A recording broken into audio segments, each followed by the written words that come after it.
Thank you for the invitation to speak to you this morning. My name is Reid. I'm a professional officer, social worker, and anti-racism lead at BASW, which is the British Association of Social Workers. I'm going to share my screen in a moment and tell you a little bit more about myself and the organisation. But as I say, thanks very much for the invitation to speak to you all this morning. I'd like to just quickly do a screenshot before I get into the presentation, if that's okay. So if you're happy to have your camera on, please do. My reason being for that I really want to raise the profile of anti-racism in social work. And one way of doing that is to get screenshots at events like this. So I appreciate it's early on a Monday morning. People might feel a little bit tired and stuff, but I'm sure, you'll look great on the screenshot. So please share your camera. So I'll give us a quick lead in before I take the picture. Won't catch you off guard. Just going to make sure these little pop-ups stop coming up. Okay, so 3, 2, 1, cheese. Perfect. No tired eyes there, I can assure you. Right, okay, I'm going to share my screen now. This is where the fun part starts. Can you see that okay, everyone? I can see a little nod there, so I'm taking that as a green light. Okay, so this is my presentation on anti-racism in social work. I hope some of the images there give you some insight as to my perspective and the tone on this topic. Very much about collaborating effectively and challenging robustly. Here's what you can expect. I'll tell you a little bit about my social work background. I'll also talk about BASW, which is the British Association of Social Workers. I'll give some, a brief overview of George Floyd's murder. I'm sure most people are aware of that atrocity now, but I will talk about its relevance to social work and that of the Black Lives Matter movement, not the political party. I'll also outline some barriers as I see them to anti-racism in social work and certain types of organisational responses. Then I will share my ideas on implementing anti-racism reforms in social work. And then I'll invite some questions. I have to emphasize there's no need to take notes because this is an interactive presentation, which you will get a copy of. There are various hyperlinks throughout, which I think, or I'd like to hope, evidence and substantiate much of what I have to say. So please just sit back, relax, formulate any questions or comments or thoughts that you might have, and at specific intervals, I'll invite those.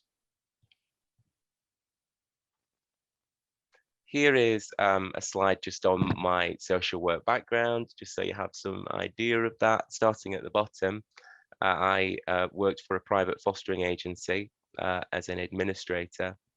That involved coordinating referrals from different local authorities in my region, which is the Yorkshire and Humber in Sheffield, if you might have already sensed from my accent.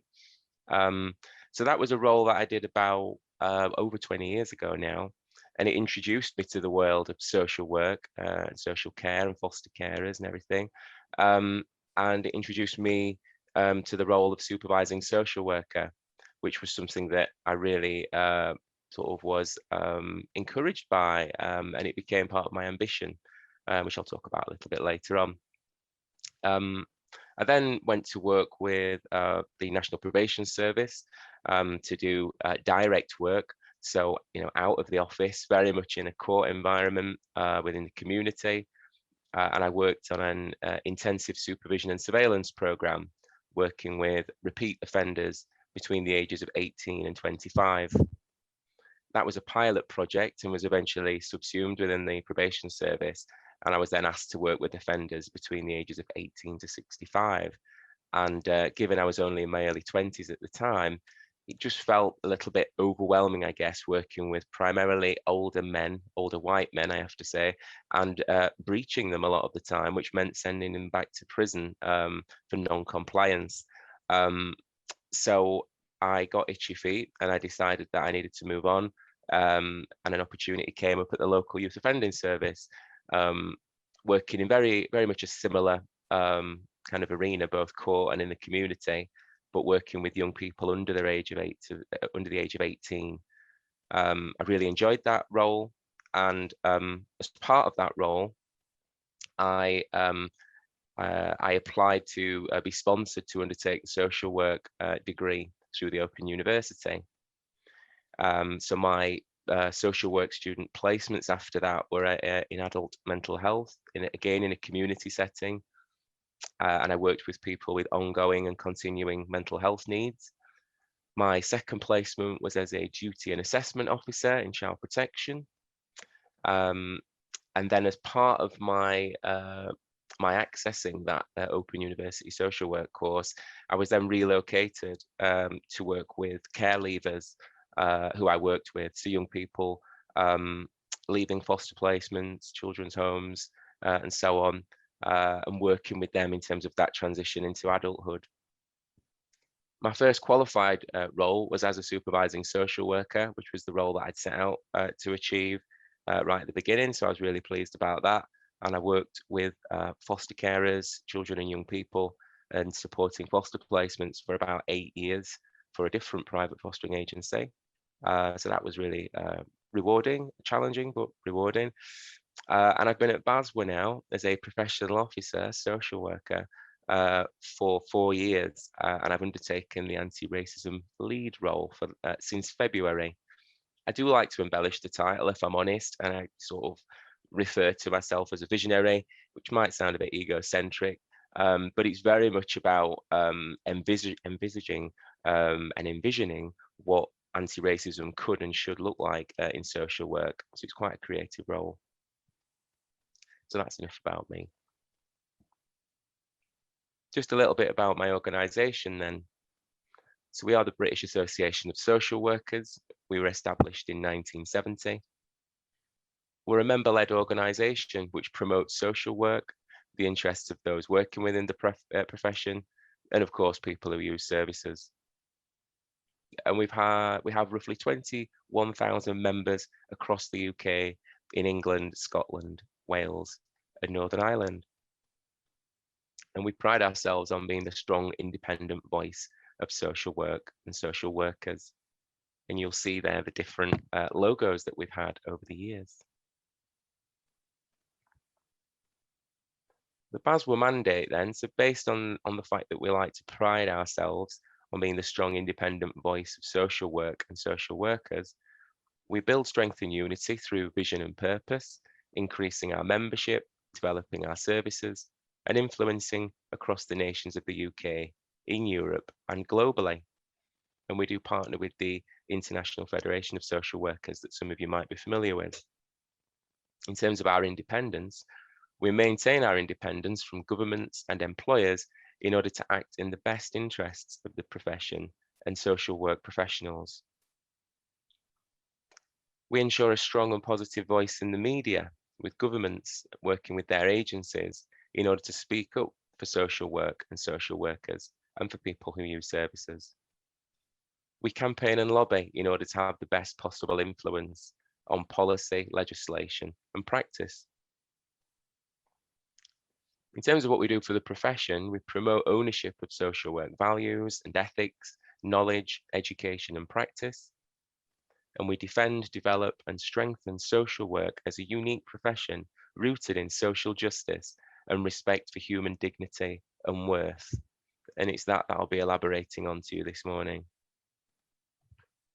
And in terms of what we do for social workers, we provide professional advice, support for practice, training, and development opportunities. And we also represent and defend social workers individually and collectively. And we have a trade union arm called the Social Workers Union. The next couple of slides are just to give you a kind of bird's eye view, I guess, of what we do for social work and social workers, just very briefly.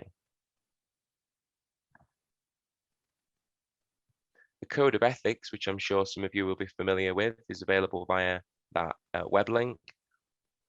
We are currently in the process of relaunching the Code of Ethics, including values and ethics around anti-racism, anti-oppression, and anti-discrimination. You'll be able to view that via that web link when you get your copy of this presentation. We are also the custodians of the Professional Capabilities Framework, or PCF. that provides a framework in terms of career progression and development.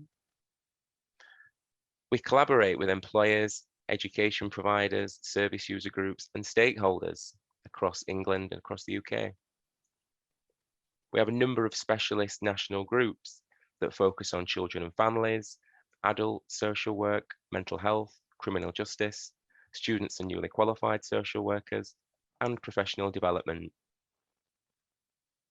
We have an established network of branches nationwide, and there's a range of events, conferences, and webinars that we have, all of which have been online over the past 12 months because of the pandemic. But fingers crossed, it looks like there might be light at the end of the tunnel. So potentially from perhaps October onwards, we may be able to get back to face-to-face events. Those are all available via that web link. We have a policy and research department, and we're involved in various policy and research activities that cover aspects of policy, practice, and education. And of course, we liaise with the regulator, Social Work England.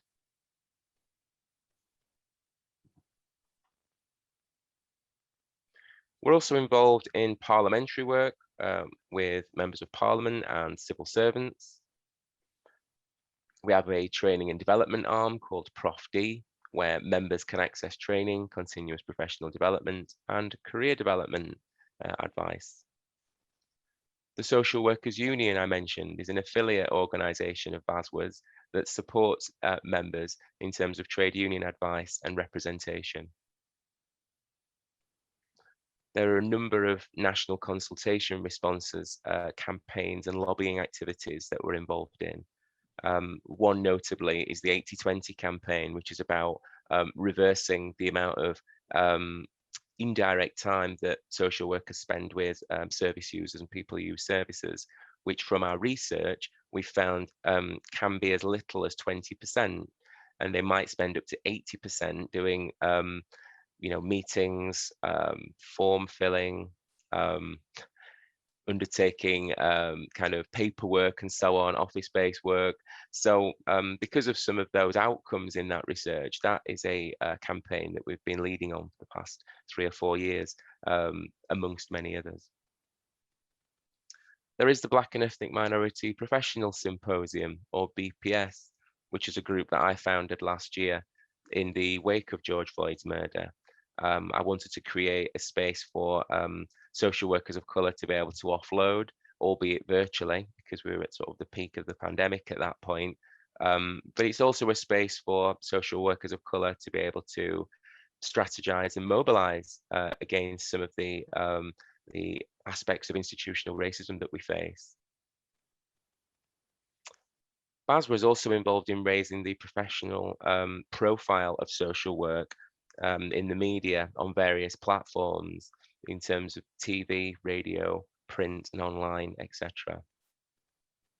Fundamentally, we're very much about promoting collective professional identity for social workers. So this is the feature presentation, as it were. I just wanted to set the scene really in terms of where I'm coming from and that of my organisation.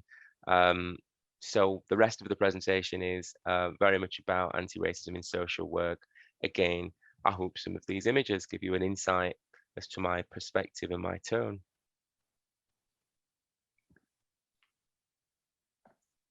My perspective on anti-racism in social work is both personal and professional. Obviously, I'm a Black guy, but I'm a Black professional. But also that men in social work are in a minority anyway. So there's even fewer Black male social workers. So my perspective is very much a minority within a minority view, I guess, but valid nonetheless. My opinions don't represent all Black and ethnic minority people's opinions, as we're not a homogenous group. I refuse to be the tokenistic Black voice of BASW. I'm one of many Black social workers and many Black voices in social work. There are 2 other colleagues who I work alongside now in BASW, alongside in terms of EDI, equality, diversity and inclusion. I have a colleague called Chantel Thomas who covers anti-racism across the other nations of the UK. Mine is England specific. And then a colleague called Narinder Sidhu, who is our Equality, Diversity and Inclusion Officer. And again, she covers the whole of the UK, including England. So, you know, I'm certainly not the tokenistic black voice of BASW now, but when I put this presentation together, there were potentially some fingers that might be pointed in that particular direction. I also like to emphasize that I'm not an expert in organizational development or leadership. However, I am an expert with lived experience of personal and professional racism in life and in social work. These are purely my opinions. And also, this presentation focuses on Black and ethnic minority social workers, not service users. The reason being is that there is an extensive body of work around the experiences of service users that many anti-racism pioneers, such as Angie Bartoli, Gurnham Singh, Prospera Tadam, you know, and many other academics who have written extensively about that. What my work has, I feel, unearthed is the lack of protections and support for social workers of colour. So that's very much the focus of my work. And also, I believe that should we get those conditions right for the workforce, then service users can only benefit from that.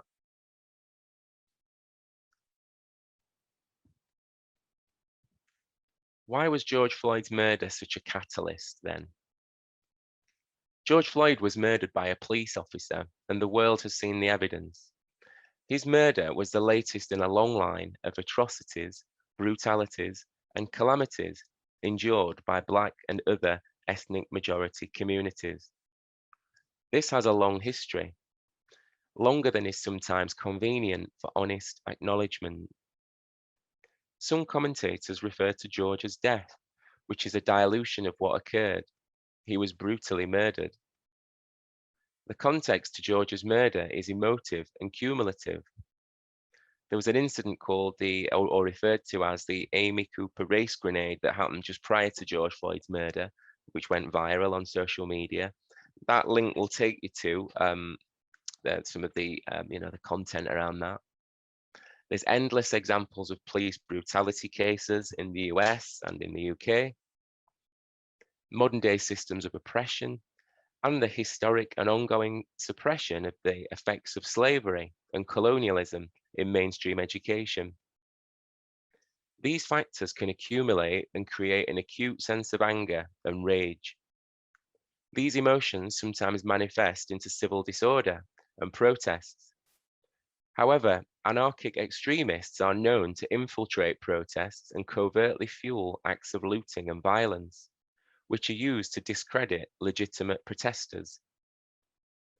This detracts from the causal factors that trigger protests. Interestingly, little is reported about the long-standing looting of Africa's natural resources. And you will see there in some of the images at the bottom, I hope that they consolidate some of what I've tried to capture really within the text.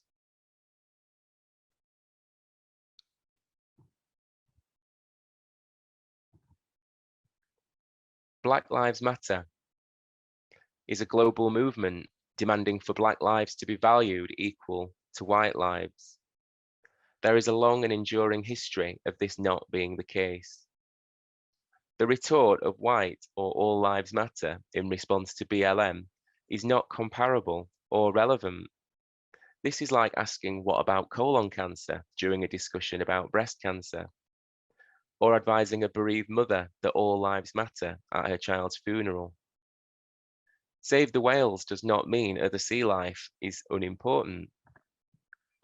White lives have always mattered, so to keep proclaiming white lives matter adds excessive value to them, tilting us further towards white supremacy.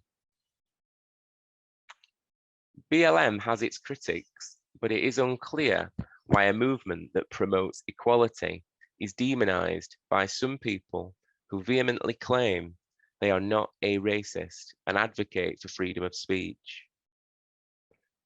Now, I've put apostrophes around the A there because quite often I think people may see racism as a binary issue, And I believe that it's that there's actually a spectrum there in terms of racism, and gradients almost in terms of how racist people might actually be. Again, I'll elaborate on that later on in my presentation, but just to make that point.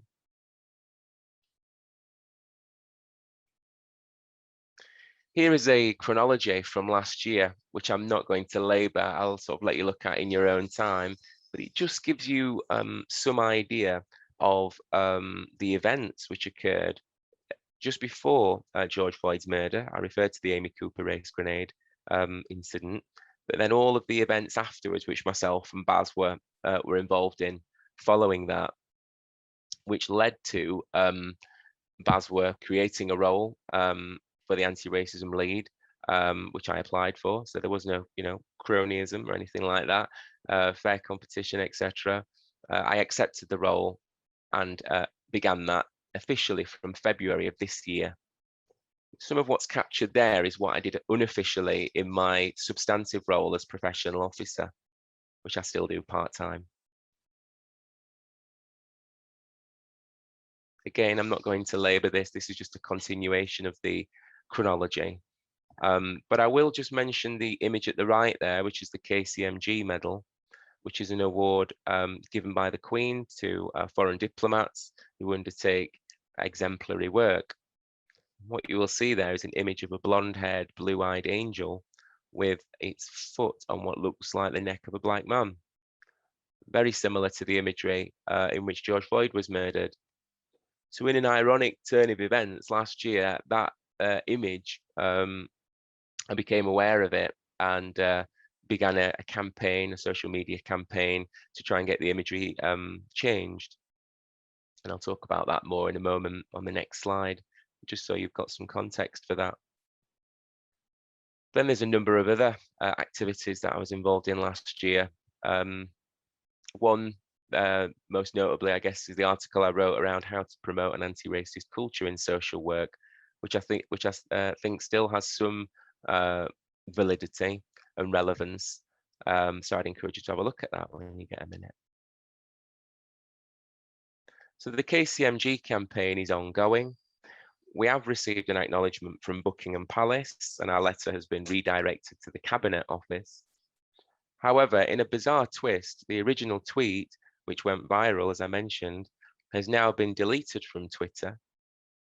We have asked Twitter to explain this, but no response has been given or received. We know silence on racism is complicity with the oppressors.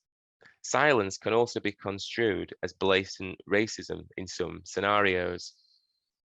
It seems when our oppressors choose not to attack us, the wall of silence is their other favoured tactic. Open dialogue has remained a prominent source of conflict resolution for good reason. It works. It helps to positively undermine any covert or overt power imbalance. BASW England will continue to educate, equip and empower social workers of colour and allies. As an organisation, we realise that we're not immune to the perils of white supremacy and whiteness. However, BASW has shown a willingness to address and tackle these issues internally and within the profession more broadly. And just to evidence how we've done that, I mentioned the recruitment activities that we've had recently, including myself, but also other new colleagues. I talked about the code of ethics and also the professional capabilities framework. We are looking at reviewing those and incorporating the values and ethics of anti-racism, anti-oppression and anti-discrimination explicitly. They're already referred to, I guess, kind of loosely, or but we're looking at making that more explicit. And in terms of the work within the profession more broadly, there was a report which I published recently around all of the anti-racism activities that have taken place across the UK over the past 12 months since George Floyd's murder. And I have actually included activities from yourselves at Havering. Forgive me if my geography isn't completely accurate, but I do recall including evidence from Havering and lots of other London boroughs. And that report, I think, really does evidence the strides that we've made in the past year. Still a long way to go, but it's certainly encouraging. So BASW England will consider all anti-racist proposals from partnership agencies and organisations and specialist collaborators that will potentially benefit social work. And again, I think that report evidences that, and it is available from the BASW website, or do get in touch with me if you want to locate it. Here are some examples of my activism on anti-racism in social work. There is also a portfolio that I have, which I believe I've shared with the organisers for this event. There's lots of free online resources in that. So again, have a look at the portfolio. This, I guess, is tip of the iceberg, but just to give you some insight. So there is the book Outlanders, Hidden Narratives from Social Workers of Colour, which Kate referred to at the beginning. That includes essays, stories, and poems from social workers from Black and ethnic minority backgrounds about their personal and professional experiences. So that's a project that I'm particularly proud of, and I co-edited that and contributed to that alongside Siobhan McLean. There's been a number of events, all online, but one that stands out is the Guardian Social Lives event from last year. Which was, pretty high profile, I guess. So I was particularly proud to have spoken at that. I've already talked about the Black and Ethnic Minority Professional Symposium, or BPS. That's the original flyer that we published and advertised. We now have 15 members in that group who are a combination of men and women, who have come from lots of different social work backgrounds, children and families, adult social work, mental health, and so on. We've created this safe online space that I mentioned that I wanted to create. We have a chair and a vice chair. There was an event that we had last year called Smashing the Glass Ceiling, which is available again via the BASW website. In fact, it's included in this presentation later on, so you'll be able to access it via that.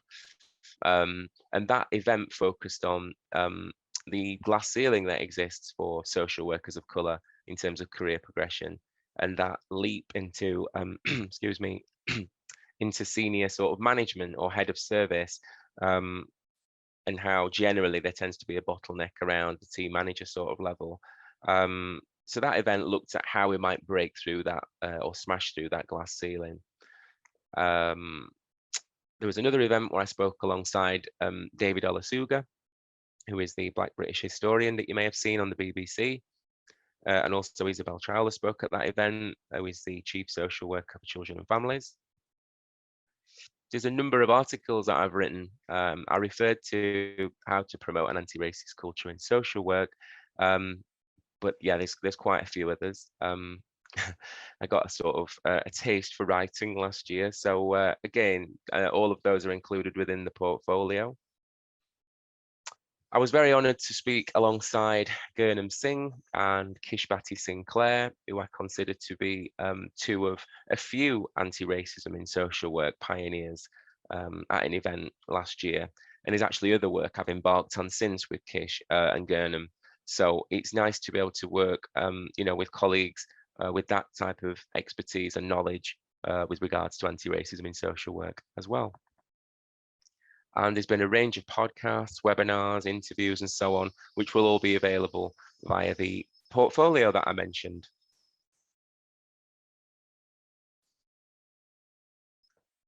The Wake Up Show.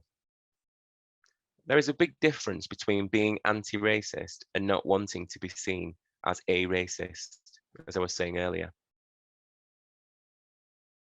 People are sometimes more scared of being labelled as racist than they are of actually being racist. An individual or organisation that is anti-racist is much more likely to recognise why they themselves are potentially racist, understand how they have been socialised to be inherently racist, and identify the benefits they receive from the existing racist structures. Those embracing macho, anti-woke and politically incorrect descriptors as laudable, even a badge of honour, seem unable or unwilling to view introspection, self-reflection, or self-awareness as supreme personal qualities. White psychosis, as described by Kahindi Andrews, is expressed in strange ways. It's a damning indictment on society when to be described as woke or to be a do-gooder or in any way virtuous is considered derisory. This defies my sense of logic and is selective outrage to me.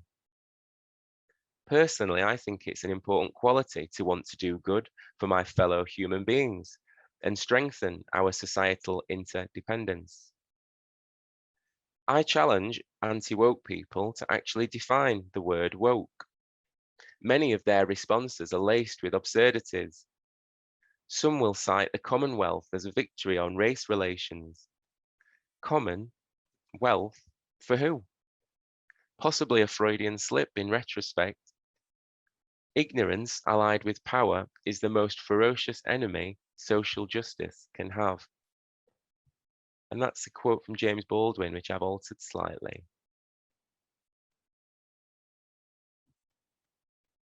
What is anti-racism? Anti-racism is a belief that all races and ethnic groups are equal and deserving of the same opportunities. But the most important part of anti-racism is the next step, which is to do something about the existing inequality. Anti-racism is the active dismantling of systems, privileges, and everyday practices that reinforce and normalize the contemporary dimensions of white dominance. This, of course, also involves a critical understanding of the history of whiteness. And that's a quote from the book How to Be an Anti-Racist from Ibram X. Kendi, which I would encourage you to read.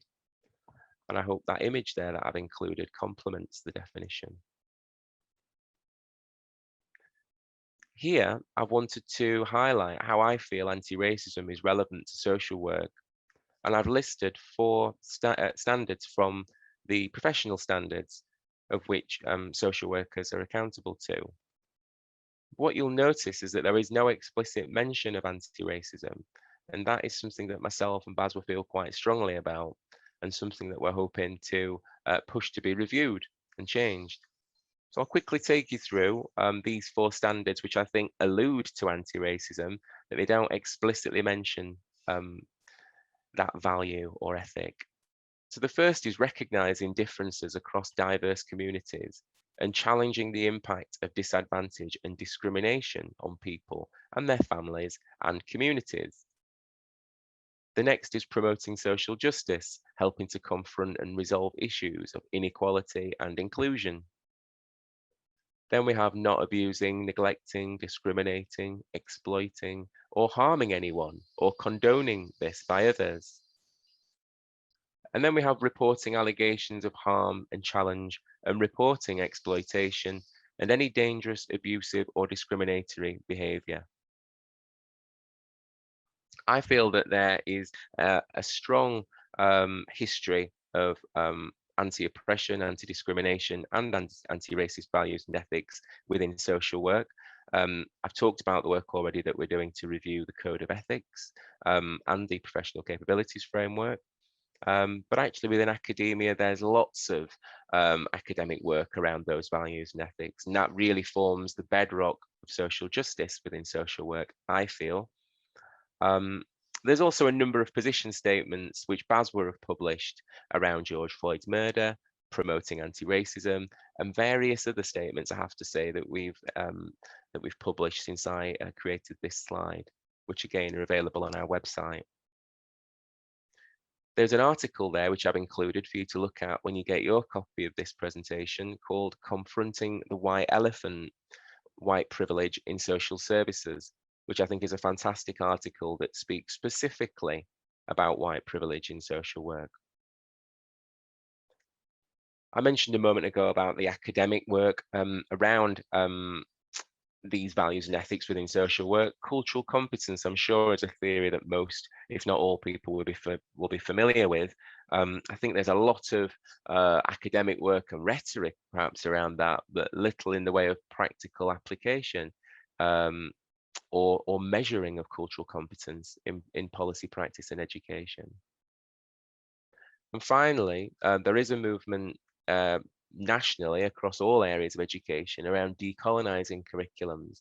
And that's relevant to social work as well, in that we have our own specific movement, some groups and activists of which I'm involved with, and BASW are involved with. So again, that's positive, and I think it highlights the relevance to social work. How much of a priority is anti-racism in social work? Really? Anti-racism in social work must be fully considered and dismantled through collaboration with Black and ethnic minority social workers in roles as experts with personal and professional lived experience. This is the only way that social workers of colour basic needs can be properly met and their wide-ranging expertise fully utilised. Of course, this approach can only improve the experiences of Black and ethnic minority service users too. It really is just a question of how much of a priority is anti-racism in social work. And for me, that is the underlying question. You know, having been involved in this work now for just over a year, sort of I mentioned about the time, the period unofficially, and then since February I've done it officially. And that for me is the underlying question that applies to individuals, to groups and teams, to organizations, and to national stakeholders. Anti-racism, so what? Blah, blah, yawn. If the news of police officers taking selfies beside the bodies of two murdered Black sisters, the recent far-right violent protests in London, or the racist comments by Suffolk councillors do not outrage you or alert you to the fact that racism is thriving in this country right now, then you really must consider whether you have sleepwalked into being an opponent of anti-racism. At the very least, we must be self-aware and honest with ourselves and others when our boredom threshold is reached. Boredom can be subliminal and counterproductive to anti-racism at every level. Everyday microaggressions, including banter in the workplace, can fuel violent racist incidents. Now, that might seem like a bit of a reach in terms of microaggressions and banter fueling violence, but I have an infographic later in this presentation, which I'll share with you, which I hope highlights the realities of that. Excuse the wordy slide here. Workplace racism, pigmentocracy versus meritocracy. The covert, entrenched and everyday racism in the workplace sometimes indicates the lack of quality cultural diversity and multicultural education and training available to all staff.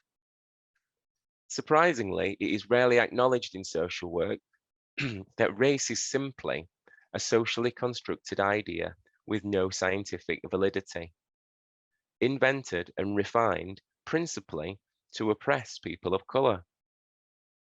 This has modern and everyday ramifications in the working environment. Black and ethnic minority social workers have reported to BASW that PPE has clearly been prioritised and withheld on occasions for their white colleagues. Others explained they were made or ordered to visit service users with suspected COVID-19 with no PPE and no guidance or support, whilst white managers stayed at the office with their supply of PPE and engaged in racist banter. These perverse experiences can be impossible for victims of naked and slippery everyday racism to articulate to others or reconcile internally themselves. Furthermore, these incidents are normalized and subsumed in many workplace cultures, with limited opportunities to professionally offload. And just to reiterate, that's why I created the BPS group, primarily just to provide people with that space. Obviously, it has its limitations because we've only got a group of 15 there, but we do work collaboratively with different individuals and groups across the country, and we are still very much in our infancy as well. So we will perhaps look to expand that group at some stage, but we really need to try and recreate those type of support within working environments for people. Also, there's only so much, I guess, that BASW can actually do. It's really about other organisations taking up their responsibilities in this regard as well. Here is an infographic that I created on what anti-Black racism involves. Anti-Black racism from people without colour involves. So I'll just read you these series of examples. It's clearly not an exhaustive list, but just to give you some insight. So anti-Black racism from people without colour involves an inability to listen to Black people's problems with and respond with empathy. An inability to take direction from Black people. An inability to give Black people credit. An inability to celebrate Black accomplishments. I think we've seen a bit of that recently with Raheem Sterling, for example, in the England team. Assuming Black people are less capable, educated, intelligent. Conflating anti-Black racism with issues faced by people without colour. I get that a lot at the moment. Confusion when Black people are successful. Downplaying and or glossing over racism in the workplace and society. Knowingly being condescending and or patronising towards Black people. Knowingly perpetuating stereotypes about Black people. Knowingly appropriating Black culture. Knowingly enforcing anti-Black dating preferences. Looking for opportunities to tone police and discredit Black people. Silence when Black people experience racism. Taking no action when faced with clear evidence of racism. Treating Black children like adults, also known as adultification. And finally, unnecessarily trying to compete with Black people. And just to reiterate, that's not an exhaustive list.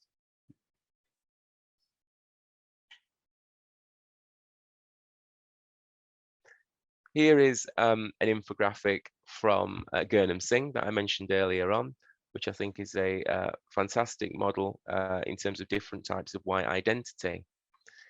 Again, I think this is applicable to individuals, to groups and teams, to organisations, and to national stakeholders.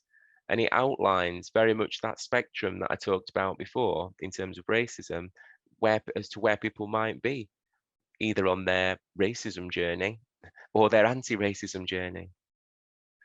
So what you can see in front of you is 4 columns that outline the 4 different types of white identity: white supremacy, white indifference, white awareness, and white allyship. I'll give a few indicators from each. I'll not exhaust each list though. So starting with white supremacy, some indicators of that include a fear, loathing, or exoticization of the non-white other, which may be overt or covert. It's characterized by the white gaze.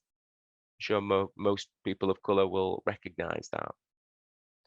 Belief that we live in a meritocracy, that everything's equal as it is. They might subscribe to scientific racism. I would include medical racism in that also. They believe that white privilege is rationalized as the natural order. And finally, the onus is on Black people to accept their place. The next column is white indifference. Some indicators of that are a belief in meritocracy, but also recognizes that some deserving disadvantaged people need help. They have a self-concept which is based on being rational and moral, which results in avoidance of responsibility for discriminatory behavior. They have a willingness to tolerate or fetishize or pity the non-white other. So that might involve touching people's hair without asking permission, or even commenting on somebody's hair and not appreciating the dynamics of where they are, for example. It might be seeing Black people or people of color as pets.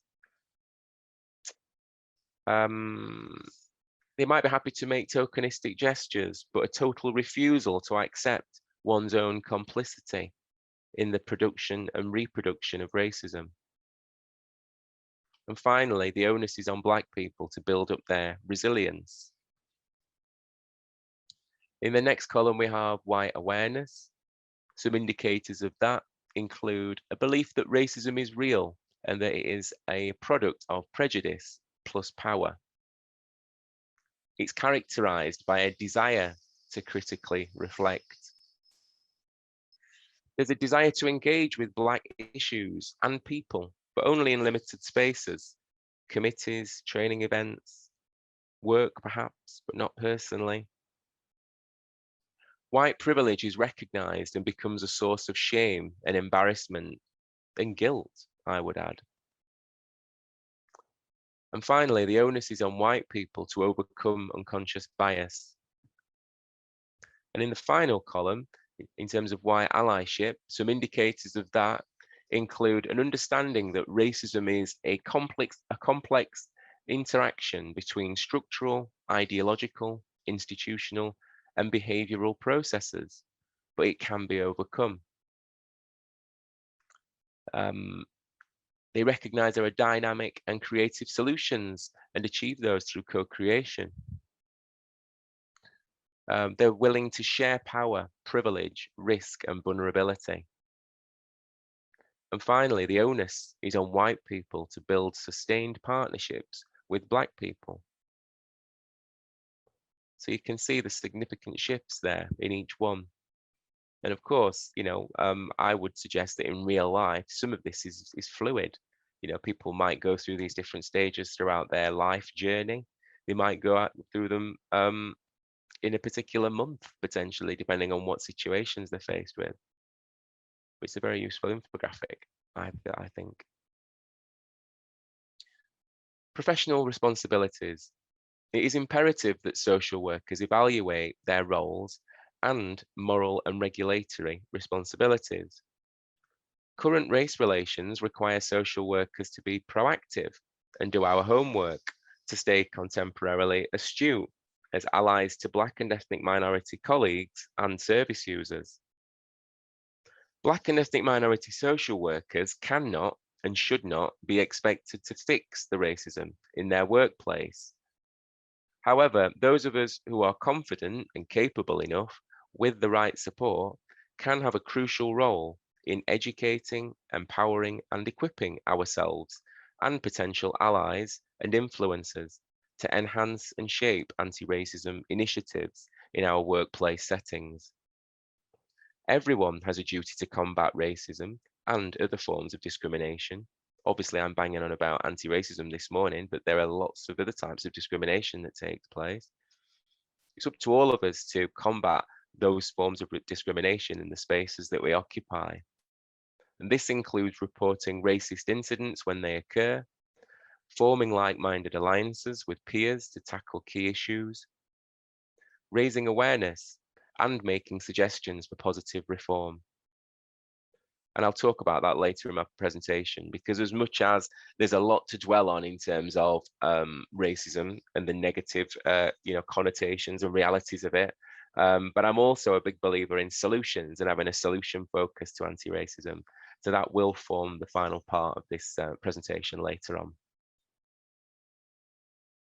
Here's another infographic just for you to consider. I'll give you a moment just to peruse that. But what you'll see at the top are some indicators of overt white supremacy, which we know to be socially unacceptable. And then at the bottom, you'll see some indicators of covert white supremacy, which actually are socially acceptable and can be quite common.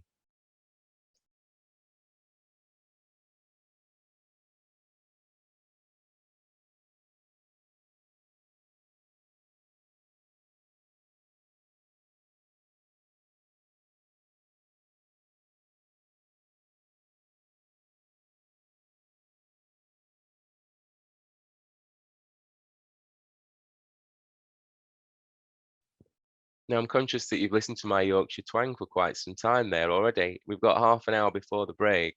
I'm happy to invite any questions, comments, or thoughts at this stage. Thank you, Wayne. Thank I've you. been keeping an eye on the chat, and there aren't questions. I think people are listening very intensely. Okay. But I wouldn't know. No, there's just there aren't questions actually in that I can see. But uh,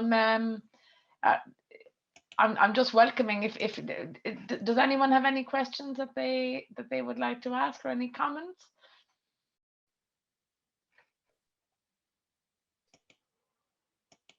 Possibly beating them into submission, perhaps, with this I don't information think you have, overload.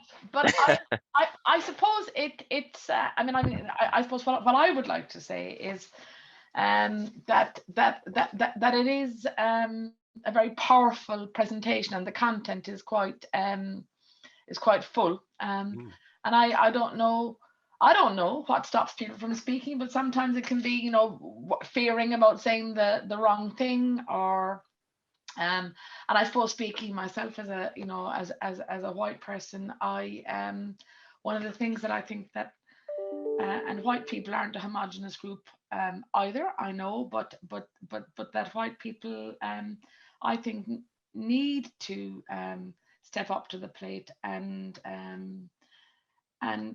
speak out as well, I suppose, and just you know be wrong. mhm. Say the wrong thing, take the chance, take the risk, I suppose, because I think that I'm noticing here what you're saying, expecting people of color to teach white people, or Mm, I think white people need to sort of explore the history, that the prevailing history that's there as well, mm. and kind of decolonize that and be part of doing that. But oh, there's somebody has said something while I'm chatting on here. Just to say Anyway, that as well, I would echo that, Kate, that yeah, and I maybe should have said that earlier, that as far as I'm concerned, in this space, in this forum, no question is a silly question, unless it's a really silly question, of course. But I'm happy for people to be yeah, as authentic as they want to be in this space, and to reveal as much or as little as they want. But for me, this is very much about educating, empowering, and equipping people, as I mentioned in the presentation. So, I would invite those questions, comments, and thoughts, because it's really about people making progress on their anti-racism journey.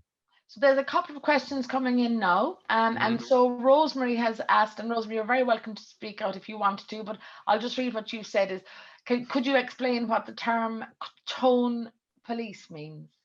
Yes, I will. And thank you for that question. It's something that I've had myself in this role. But what that entails, I guess, is not appreciating the language that a person of color may use in a particular space or situation or scenario, and maybe wanting to exchange that for more euphemistic or diplomatic language that maybe doesn't articulate as well for that person of color, but does meet kind of white norms, shall we say, or everyday norms in terms of acceptability. So that's what tone policing is about.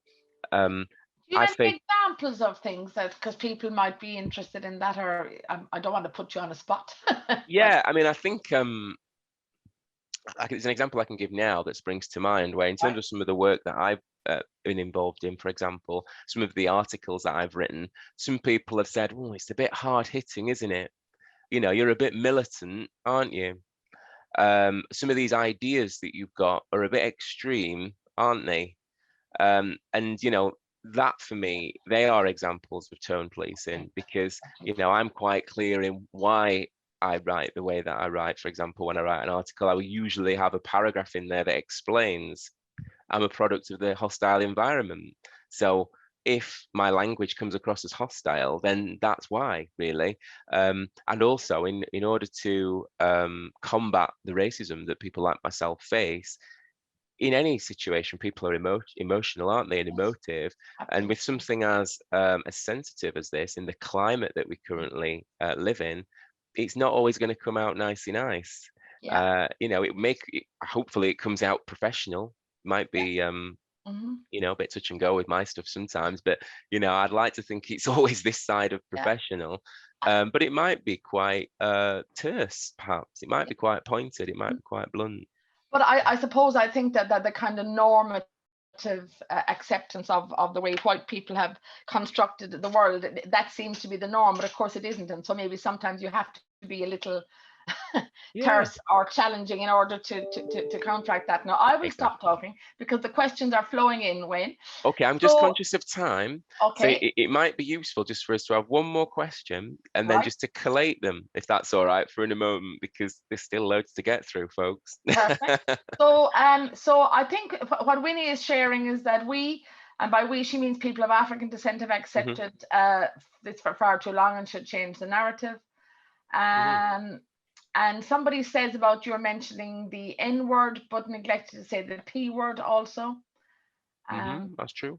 So yeah, and so Just to say as well, I suppose I should have mentioned this. This isn't my infographic, so I've not created this. So that's why it refers to America rather than England. yes, But I think there's lots of transferability to it. indeed. Yeah. So I know Jane wanted to come in, and I'll give her a chance in a minute. And just to sort of say, about someone, just the last comment about the age-old social issue for a Black woman like Lorna, wears one down, it's like building on sand. What about the social structures that need to change, and the people who need to attend or learn, or learn may not attend learning? Where do you start? So that's fine. Okay, so it's a very interesting. Sorry, Lorna, I didn't mean to sound like I dismissed what you're saying. I think it's there for people to read, and I think what Wayne is suggesting is that we can incorporate that into discussion next. I think definitely. I think I cover it Great. potentially later on, but certainly ask the question if not. Is that Yeah, okay? and I think it's some people want to just comment as well and kind of bear witness, and I think that's a good thing as well. So, okay, Jane, I'll come back to you in a minute, and I'll hand back over to Wayne. Thank you. Thank you. Thanks for your questions. Sorry we can't answer them all just at the moment, but we will get to them, I promise. Barriers to meaningful organisational change. Before any meaningful change can be achieved, social work leaders must acknowledge the inherent and intrinsic nature of whiteness, white fragility, white privilege, and white supremacy as unconscious bias in most, if not all, institutions, structures, and organisational cultures. Individual and organisational awareness is an imperative first step for social workers, employers, and educators to address social work and the racism that exists within the workplace effectively, in my opinion. And you'll see from the image there what is probably a reality in a lot of organisations, perhaps not in terms of gender, as I think that social work is predominantly, the workforce is a female, but certainly in terms of ethnicity, that there are very few senior leaders of colour within social work. And so we do find ourselves having circular discussions about how we might best address that. Here's another infographic, which I've not created, I have to say, but again, it's a really helpful infographic, and it outlines the 4 dimensions of racism, which are institutional, which is policies and practices that reinforce racist standards within a workspace or organization. Structural, multiple institutions collectively upholding racist policies and practices, i.e. society, criminal justice system, the mental health system, social work, for example. Internalized, the subtle and overt messages that reinforce negative beliefs and self-hatred in individuals. Interpersonal, racist acts and microaggressions carried out from one person to another. So again, just another useful infographic in terms of framing racism, which I think can only educate and empower people going forward. Here's another infographic. This is one that I haven't created either.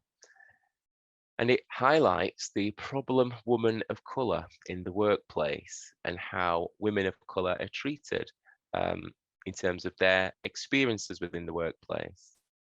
I'll give you a moment just to have a look at that, but I will go through it in a minute. Forgive the tiny text, but I think you should just be able to decipher that, hopefully.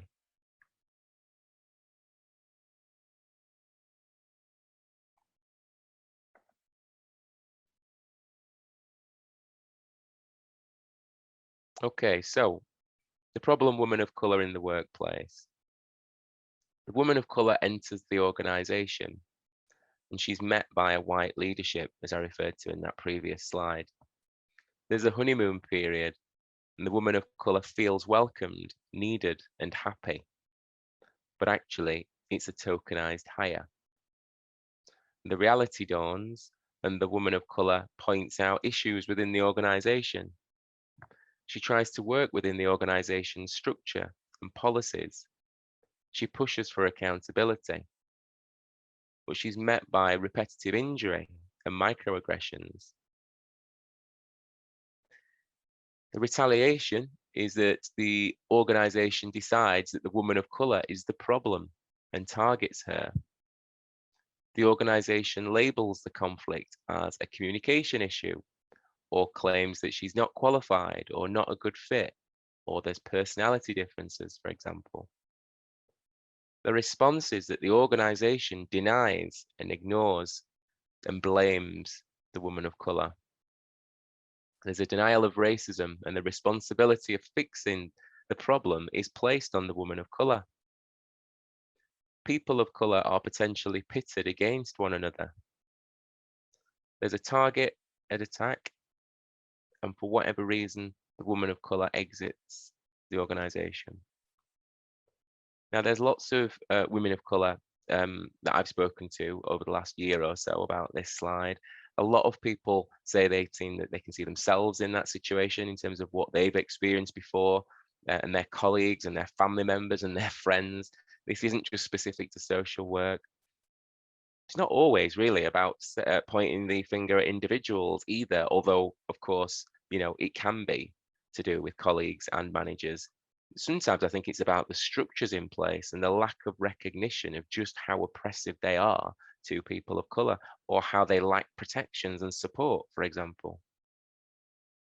But I think that's a really useful infographic in terms of the lived experience of women of colour, not just in social work, but in many areas of life.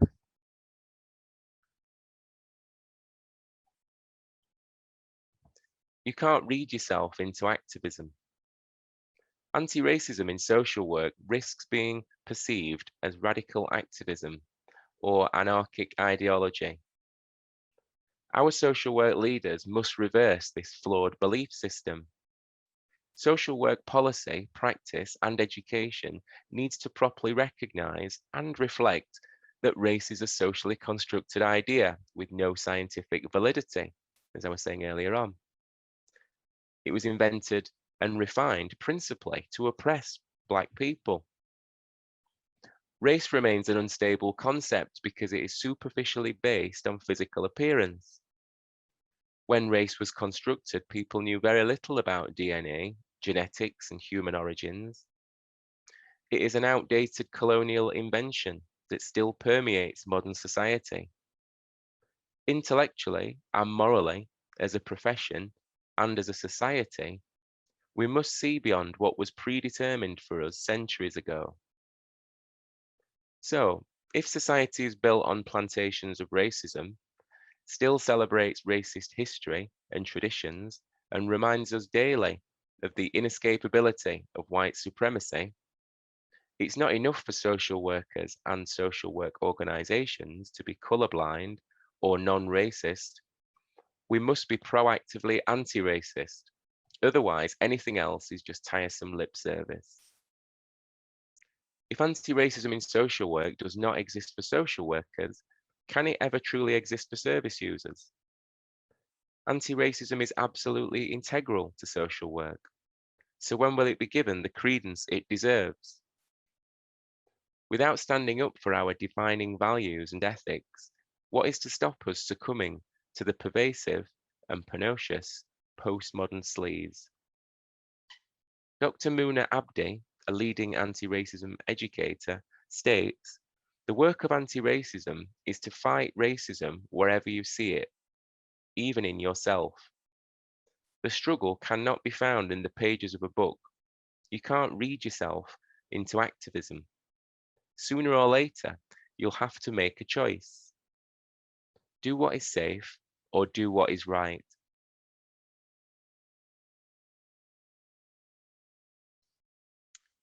Okay, earlier on, I talked about the correlation between everyday workplace banter, or racist banter rather, and how that could lead to racist violence. So what we have now in front of us is another infographic called the Pyramid of Hate. And I'll just read you the preamble. The pyramid shows biased behaviors growing in complexity from the bottom to the top. Although the behaviors at each level negatively impact individuals and groups, as one moves up the pyramid, the behaviors have more life-threatening consequences. Like a pyramid, the upper levels are supported by the lower levels. If people or institutions treat behaviors on the lower levels as being acceptable or normal, it results in the behaviors at the next level becoming more accepted. In response to the questions of the world community about where the hate of genocide comes from, the Pyramid of Hate demonstrates that the hate of genocide is built upon the acceptance of behaviors described in the lower levels of the pyramid. So I shall just take you through some of the indicators at each segment of the pyramid. Starting at the bottom, so if we're looking at this through a racial lens, obviously there are other lenses in which we could look at this as well. Just looking at this through the lens of race. So, racially biased attitudes, for example, might involve stereotyping, insensitive remarks, fear of differences, non-inclusive language, microaggressions. Just above that, racial acts of bias might include racial bullying, ridiculing, name-calling, social avoidance, dehumanization. If we look at the next level, so racial discrimination, that might be economic, political, educational. It might involve employment or housing, criminal justice. Looking at the next layer, racially biased motivated violence might involve murder, rape, assault, arson, terrorism, and so on. And then above that, we have genocide, which is the act or intent to deliberately and systematically annihilate an entire people. And many would argue that there are lots of current examples of that happening around the world.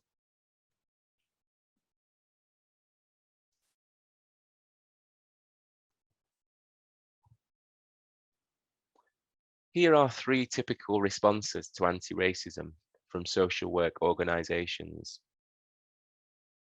From my cultured social work experience, the responses below generally indicate an organisation's prioritisation and level of commitment, or not, to anti-racism. So the first type of response is to keep silent, keep things the same, and hope all this Black Lives Matter stuff just blows over. This kind of inaction and paralysis of fear correlates with and reinforces perceptions of white fragility, white privilege, and white supremacy for some people of colour.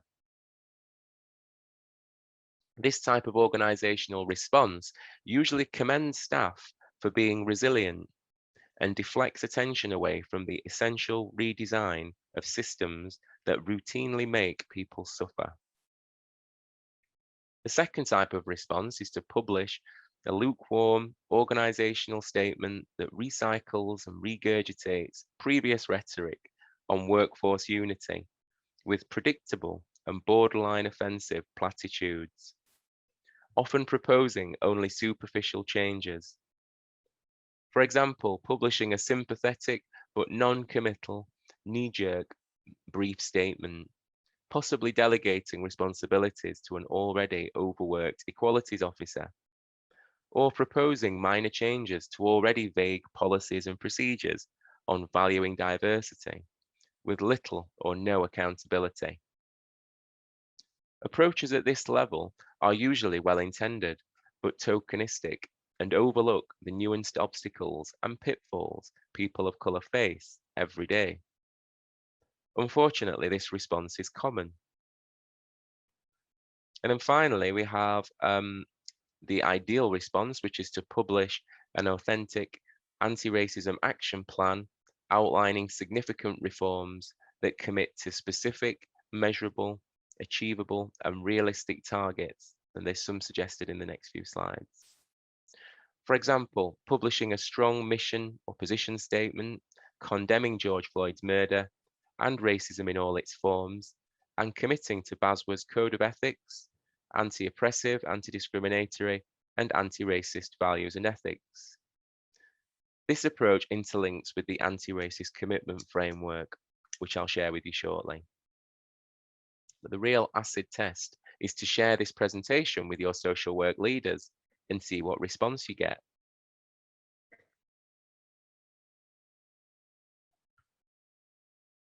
Here is a visual representation of those three typical responses to anti-racism from social work organisations, although I guess this could apply to any organisation really.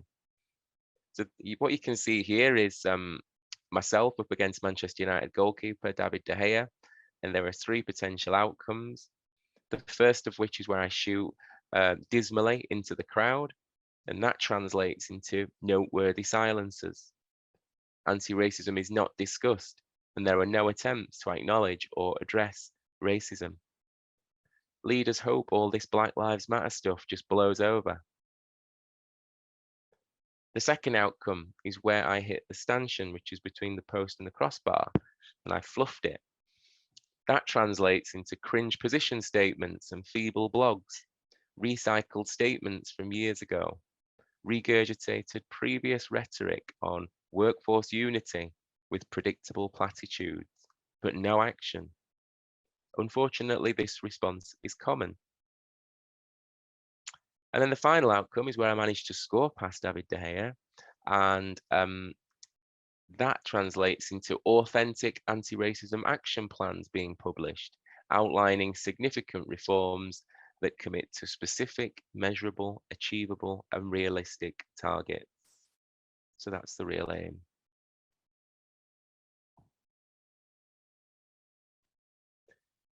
Here is the anti-racist commitment framework. I talked earlier on about some of the solutions which I'd like to put forward in terms of implementing anti-racism within organizations, within the workplace. These are 4 different strands in which I think that can be enacted. So the first strand is about accelerating diversity within an organization, and that involves building a workforce more reflective of the communities we serve by promoting opportunities for Black and ethnic minority people to enter and advance within organizations. And some actions that might derive from that might include a fast-track scheme for high potential people from ethnic minority backgrounds, fueled by targeted recruitment for senior leadership and work with partners to help grow diverse talent pools. Selected staff will be mentored by a member of the senior leadership team as they progress through different opportunities designed to build their career foundations. This will be maintained by ensuring there are diverse shortlists for every senior management role across the organisation. So that's very much about accelerating diversity within, and not necessarily specific to race either, but diversity more broadly. The next strand is around educating, empowering, and equipping people. So the aim is to transform the working culture to zero tolerance of discrimination, not just racial discrimination, but all forms of discrimination. This would involve introducing new immersive training to enhance awareness and support, to underpin inclusive management approaches and meet various learning styles. I think it's imperative that anti-racism is taught using or accommodating different types of learning style to ensure that it's accessible to everybody. A one-size-fits-all approach just won't work, I don't believe. Some actions that might derive from this strand then would include race and culture awareness training being mandatory for everyone. This will go beyond routine online training by offering guidance, peer support groups, recognizing local issues, providing support to equip managers, to champion diversity, and also utilizing external specialist advice and support as and when necessary. The next strand is about leading by example, so it's very much aimed at managers and senior leaders. The aim or objective is to ensure that every senior leader has a greater understanding of the issues faced by ethnic minority communities and to ensure they are equipped to lead the fight for equality. So again, some actions that might derive from that could include every senior leader committing to either A, having an ethnic minority reverse mentor, which I'll talk to you about later on, or B, providing professional support to a community organisation serving ethnic minority groups. And finally, the final strand is about building transparency, which is very much focused on data collection, but also data usage. So the aim is that any gaps in data collection will be addressed, ensuring that senior leaders can be held to account for the progress being made in tackling both discrimination and equality of opportunity. Some actions that might be involved with that could include staff being encouraged to self-declare their identity, enabling a rich profile of the workforce's diverse needs to be built. This will underpin the introduction of an annual ethnicity pay audit, backed by any immediate action required.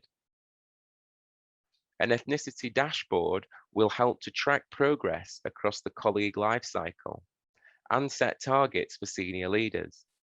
This will be published internally, annually. So as you can see there, that is very much a kind of bird's eye view as to what could be done strategically. There are further examples that I'll elaborate on after the break that we'll be having shortly. But just to kind of give you an overview of, I guess, how I envisage that anti-racism can be implemented within different organizations, that sort of captures it, but I will elaborate further. That's really helpful, Wayne, and I'm sorry to butt in, but no problem.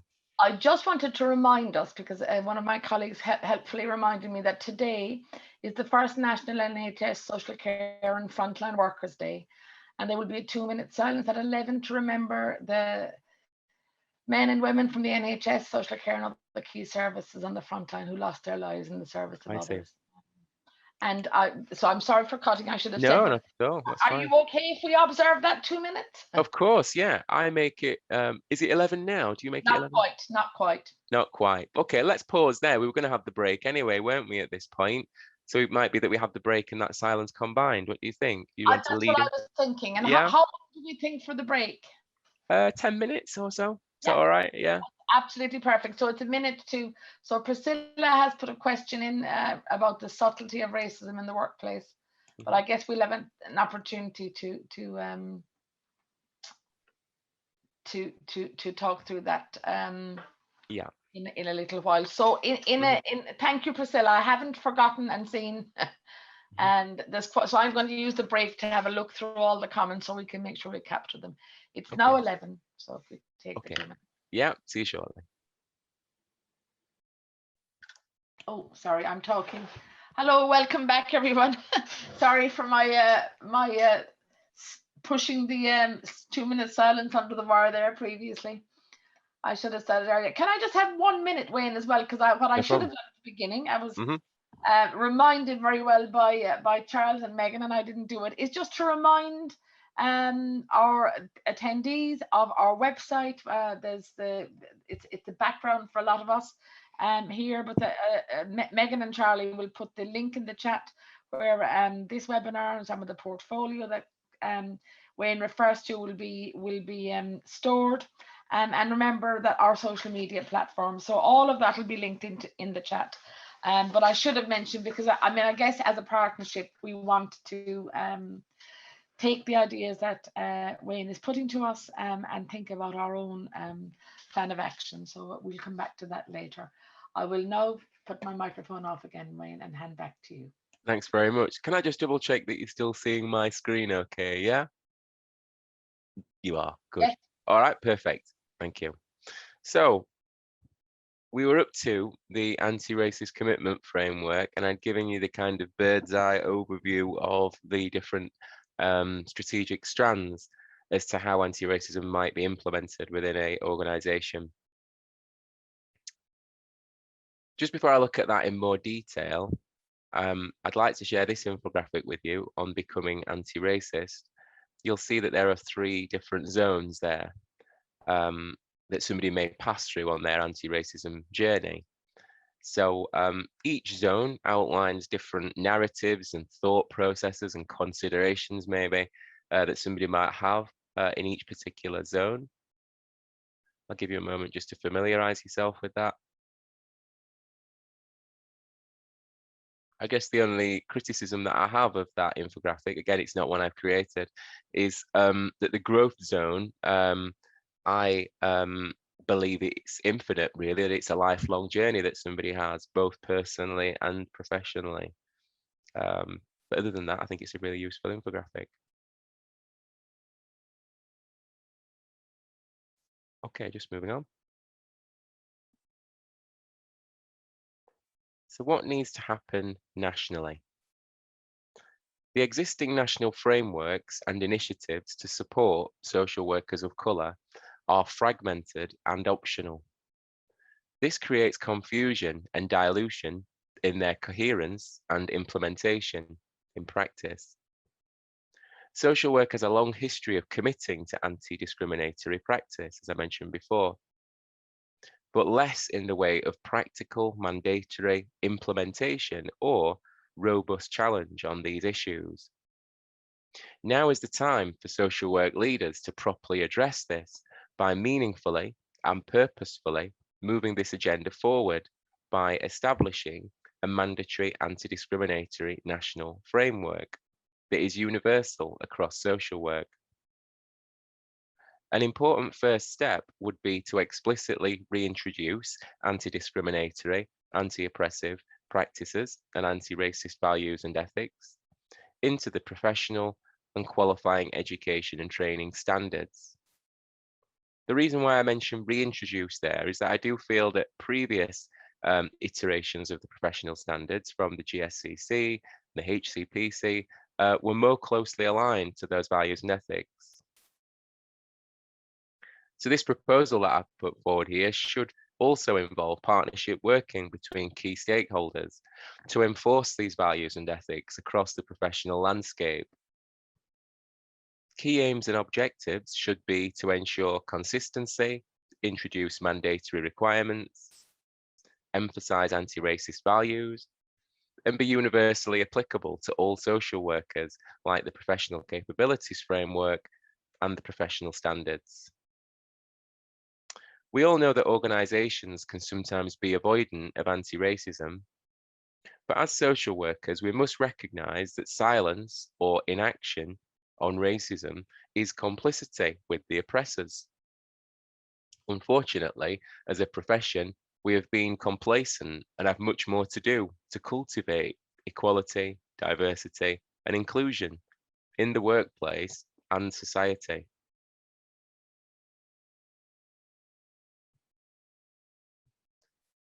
The BAME conundrum. BAME does not describe who I am. BAME is a clumsy, cluttered, and incoherent acronym that is opportune for categorizing people of colour as a homogeneous group when we quite clearly are not. Of course, I cannot speak for all people of colour. I understand that BAME can be operationally helpful when exploring the overarching effects of all things racist. However, it misses so much nuance and subtlety that it can be seized upon by those who wish to deny racism as a white problem. Routinely, I hear people comfortably stating that BAME people can't even agree amongst themselves. This sloppy reductivism leads to terms being invented, such as black on black crime. I never hear about white on white crime ever.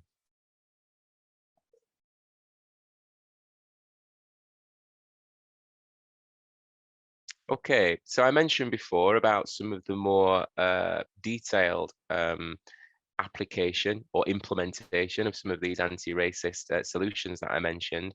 The next few slides outline what I feel an anti-racist working environment might look like and what social work employers might do to promote anti-racism in the workplace, and also what the experience might be like for social workers of colour.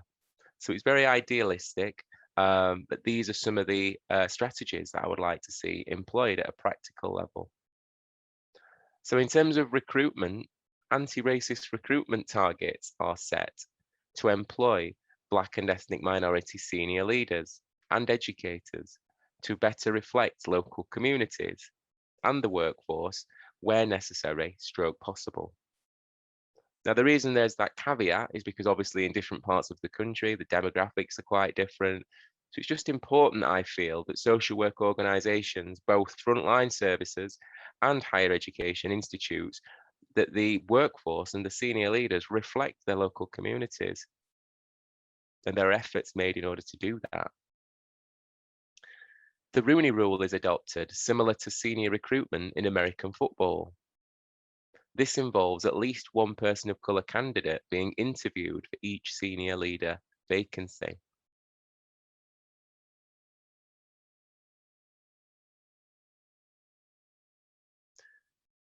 Looking at this idealistic sort of scenario then, in terms of how we might protect and support the workforce, here is a list of examples that I'll just take you through. So anti-racism is explicitly promoted in mission and position statements. There's a good example there that I've included for when you get your copy of this presentation. Also, other types of discrimination are also considered and included.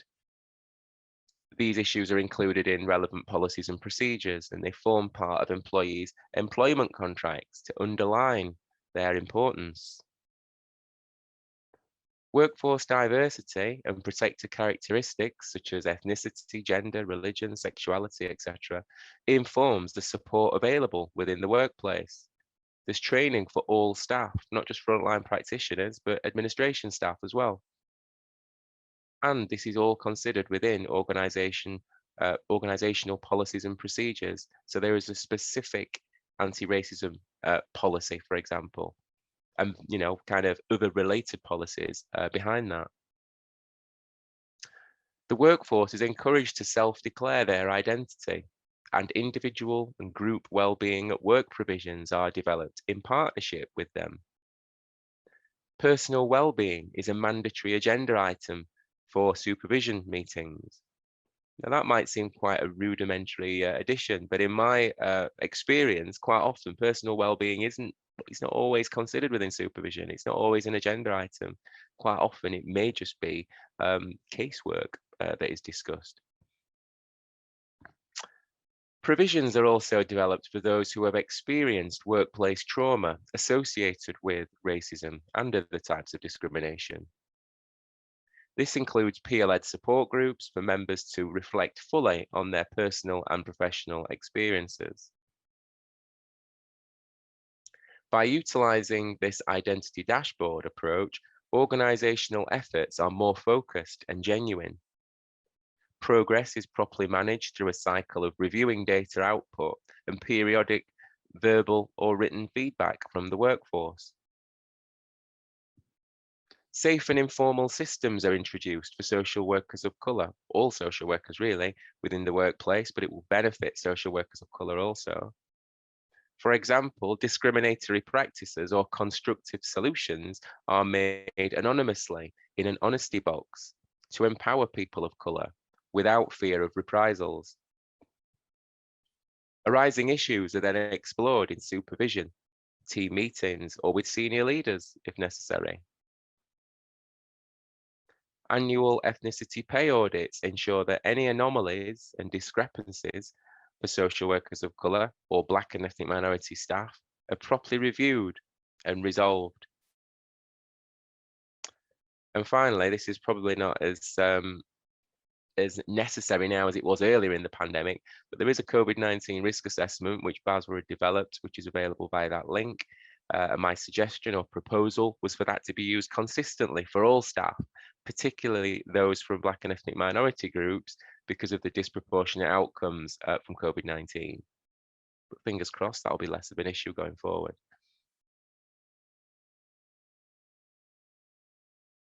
Continuing with this theme then, this idealistic vision, I guess, that I have, looking at things in terms of, excuse me, education. And so education in terms of its delivery, but also organisations that specialise in delivering social work education, such as higher education institutes. So anti-racist education is recognised as being at the heart of developing a more cultured and inclusive workforce and healthy workplace. Education providers decolonise social work training programmes with the input of Black and ethnic minority, academics, social workers and service users, integrated at all stages of programme development and delivery. Anti-discrimination, anti-oppression and anti-racist practice form a fundamental and mandatory requirement of social workers' professional development and registration. This includes a range of educational tools and training opportunities for different learning styles, as I mentioned earlier, to ensure quality cultural diversity education is prioritised and valued. Staff continuously learn and better understand microaggressions, stereotypes, and how they can demonstrate anti-racist practice. And the expertise of specialist external trainers and consultants is instrumental in shaping effective anti-racist approaches with no reliance on tokenistic online courses. I don't include myself in that bracket in terms of specialist external trainers and consultants. There are people who are far more qualified than I am, but I think it's important that that specialist knowledge and expertise is utilised, because there are some fabulous anti-racist educators out there without a kind of tick box online course being needed. Obviously, it may cost more, but in terms of the actual measurable benefits, you know, I think it easily outweighs itself. And finally, on that slide, there are some additional web links to anti-racist education and different approaches that might be taken that I've included at the bottom there for when you get your copy of this.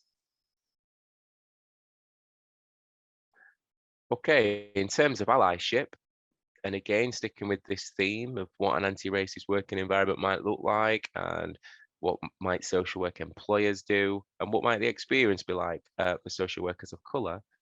In terms of allyship, anti-racist allyship is understood by senior leaders and educators and practitioners to be vital in combating all manifestations of racism. Educating, empowering and equipping allies to actively support colleagues from marginalised and minority groups is common practice. Allyship actively promotes ways in which managers and staff can become allies or become better allies to support their Black and ethnic minority colleagues and service users, of course. Social work employers and educators demonstrate they are willing to keep listening and learning from people of colour to instigate meaningful change. And I hope some of the images there at the bottom and the text that's included supplement some of what I've tried to capture within that slide.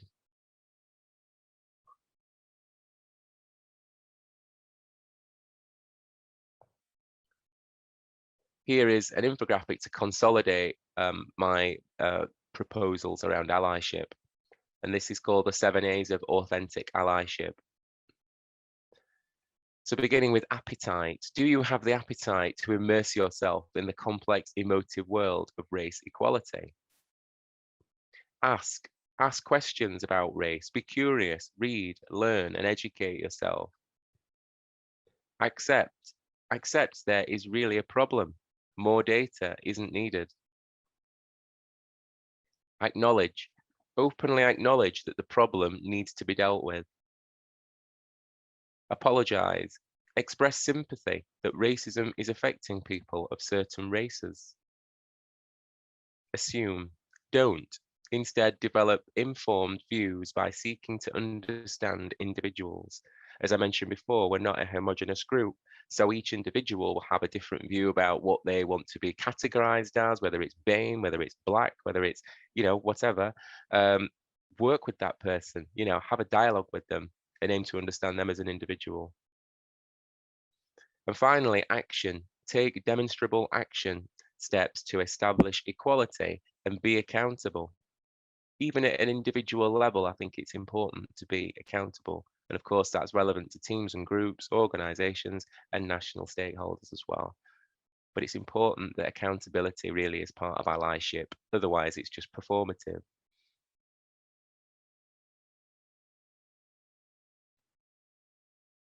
I mentioned earlier about reverse mentoring. Anti-racist reverse mentoring enables Black and ethnic minority social workers to mentor senior leaders and educators on anti-racism, especially those with identified anti-racist needs. I've tried to be a little bit euphemistic there. It is important reverse mentoring allows mentors some autonomy in their approach. Furthermore, mentoring agreements considering confidentiality, power dynamics, and conflict resolution are agreed and signed by both parties at the outset. I believe that's absolutely paramount for reverse mentoring. If there isn't a mentor agreement that considers those basic things, I believe it's destined to fail. And also leadership programs then. So to combat glass ceiling racism, and I talked about that earlier on in terms of the BPS group and the event that we held last year, that link there will take you to that event when you get your copy of this presentation. It'll take you to the recording. So in order to combat that those obstacles to career progression, various professional development opportunities are available, designed to provide advice and support colleagues from different ethnic and cultural backgrounds to enhance their career progression. Positive representation recognizes the disadvantages and obstacles for people of colour and provides opportunities, including traditional or conventional mentoring, nominations, secondments, shadowing, etc., to support them in reaching their full potential. Due to the representational imbalance, ring-fenced investment and operational resources to support leadership programs is in place. This addresses the lack of Black and ethnic minority social workers in senior roles and provides support for those who are. Quite often that's lacking, I think, for those of us from marginalized or minoritized communities. If we do succeed in obtaining a leadership role, quite often there's very little, if any, provision for us in terms of maintaining that position and acknowledging the uniqueness of our position. So again, looking through this idealistic lens, that's really what I've tried to highlight and address.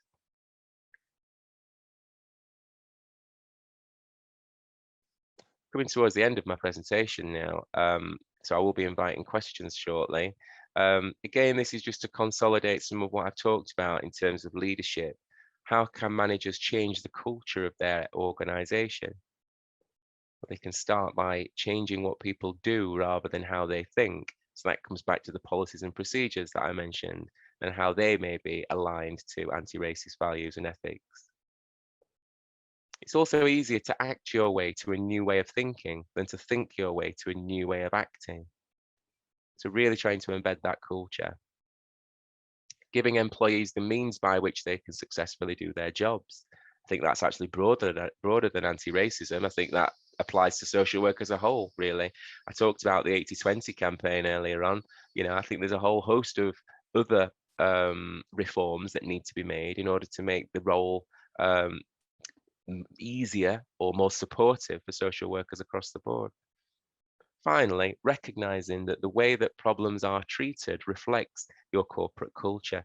Now, you can ignore the word corporate there because this is taken from a sort of business arena, but I think it applies to social work in terms of the cultural change that we're trying to make in terms of anti-racism. So recognizing that the way that problems are treated really reflects your anti-racist culture and whether or not you have one. I hope that presentation has been helpful for you this morning. I know it's a bit information heavy. You will get a copy of this presentation along with the portfolio. I also have a repository of various resources to do with anti-racism in social work that are applicable to children and families, adults, all aspects of social work. So by all means, get in touch if there's information in the repository that might be able to help you. Thank you for listening to me this morning, and I hope you've got something from that.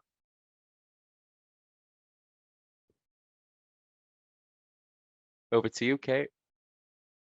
I think you might be on mute there. I was struggling to find my my mute button or to unmute. Oh, Wayne, thank you very, very much. That was such a rich presentation and many layered.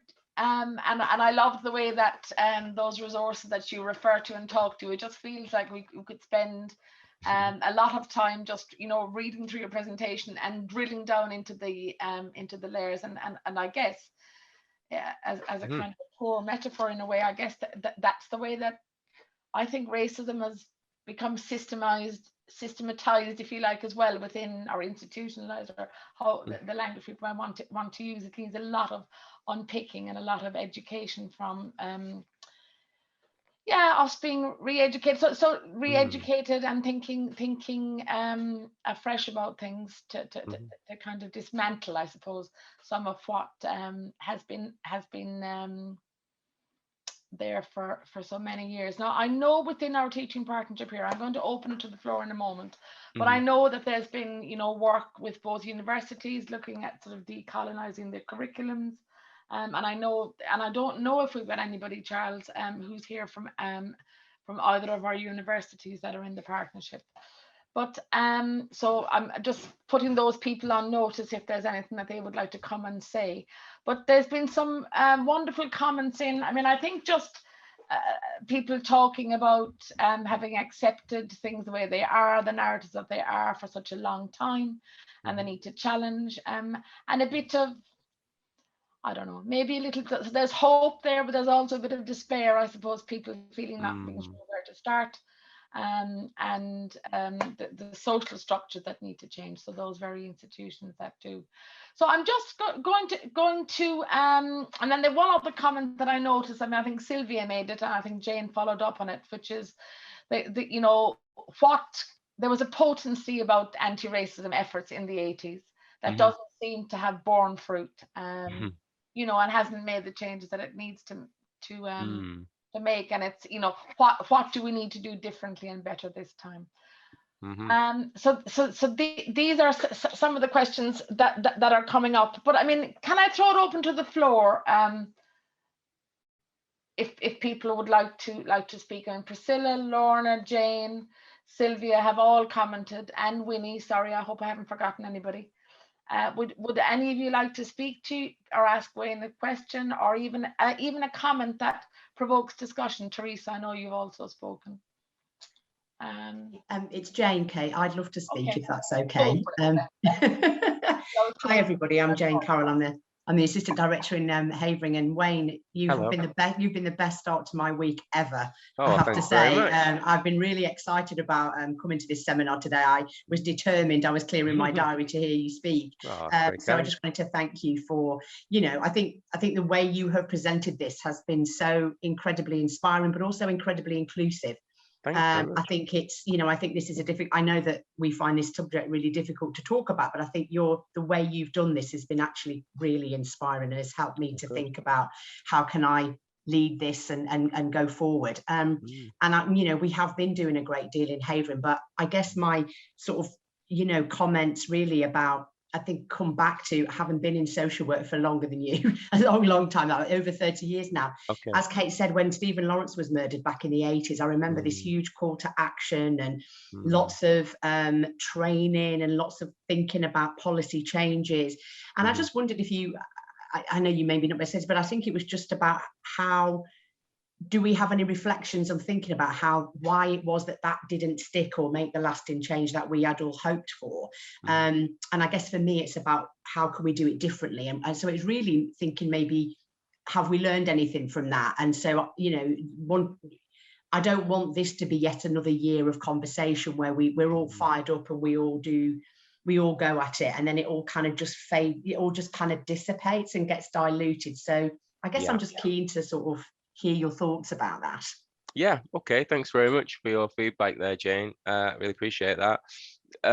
In terms of years gone by and the kind of movement within the 80s, I mean, you know, I was a young child in the 80s, sort of single digits. Yeah,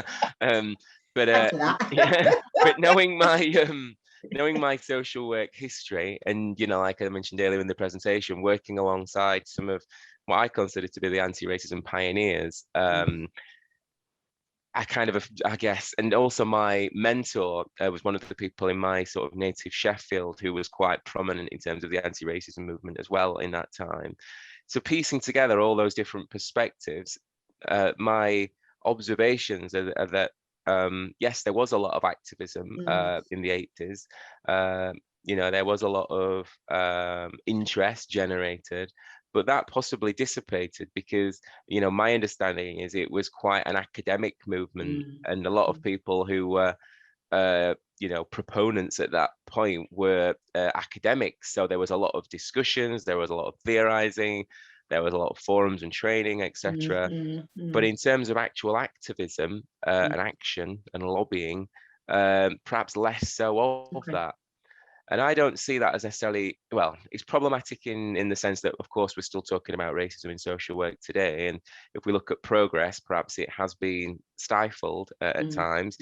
But I think looking at it from a positive point of view, I think it's created a very good basis in which, as a profession, we can say that these are our core values, these are what we stand by. And although in terms of, I mentioned in terms of the professional standards, I think perhaps we've deviated away from that slightly, at least it gives us a kind of baseline, I suppose, in terms of what we're about. And in terms of education, you know, we're able to educate students, or we should be educating students with, you know, with those values and ethics. That's perhaps a separate issue, and that I know that that's fell off the academic agenda in recent years for many PHEIs and education providers. But there is a decolonization movement, as I mentioned before, so I'm hoping it will be prioritized again.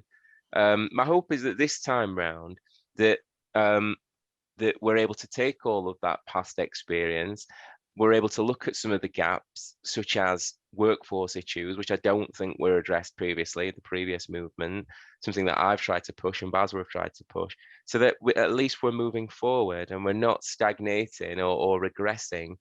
We're actually critically able to consider race in the round, and also prioritize activism. I think that's probably the most important thing for me, that as long as there is action, that's the most important thing. Whether it's the right action, I don't think we can guarantee that first time, every time. But as long as there is actual action and people are open to refining that action based on the evidence, I think that can only lead to progress. So that's my hope this time, that we can really lobby, campaign, rattle cages where we need to in order to get that kind of change. I hope that answers your question. It does. And just sorry to, I could talk to you all day, but I promise this is just my only one. The other issue for me was really about Ofsted. And I guess I'd be interested to hear if BASW are having any conversations with Ofsted, or what conversations there are, because, you know, if we're looking at how, you know, how local authorities' social work practice is judged from the Ofsted framework, there is nothing in there about equalities or racism. And I just kind of, you know, for me, if we are going to legislate for change in social work, then my view is that there should be a judgment attached to, as part of an Ofsted inspection, there should be a judgment. And I just wondered what your thoughts were, or whether how far we are with that, because I've been to lots of conversations and discussions at all levels. You know, I was at one on Friday with the staff college for directors, and there weren't any conversations really about the role of Ofsted. And we all seem to live or die by Ofsted. So I just thought, for me, if there was a judgment in there, I agree. I mean, that is something I would completely agree with. I think from my point of view, it's been a little bit like, well, there's only so much myself as an individual can do. Of course, yeah. There's only so much that BASW can do, given the number of members that we have and the number of social workers that there are, you know, throughout England and the UK. So to some degree, we've had to prioritize, I guess. And some of that hasn't necessarily, you know, I'll speak for myself rather than the organization. It's not always been strategic. You know, in terms of George Floyd's murder and the resurgence of the Black Lives Matter movement, a lot of what I was involved in then was quite organic, you see, and just evolved over time. It's only in recent months, I'm honest, that I've personally been more strategic in my approach to anti-racism. So yeah, your point about Ofsted, I think, is completely valid, and it is something that should be included, I think, within inspections in terms of outcomes for children and young people. But also in terms of working environments and you know, organisational cultures perhaps should be considered as well. So that is something on our radar.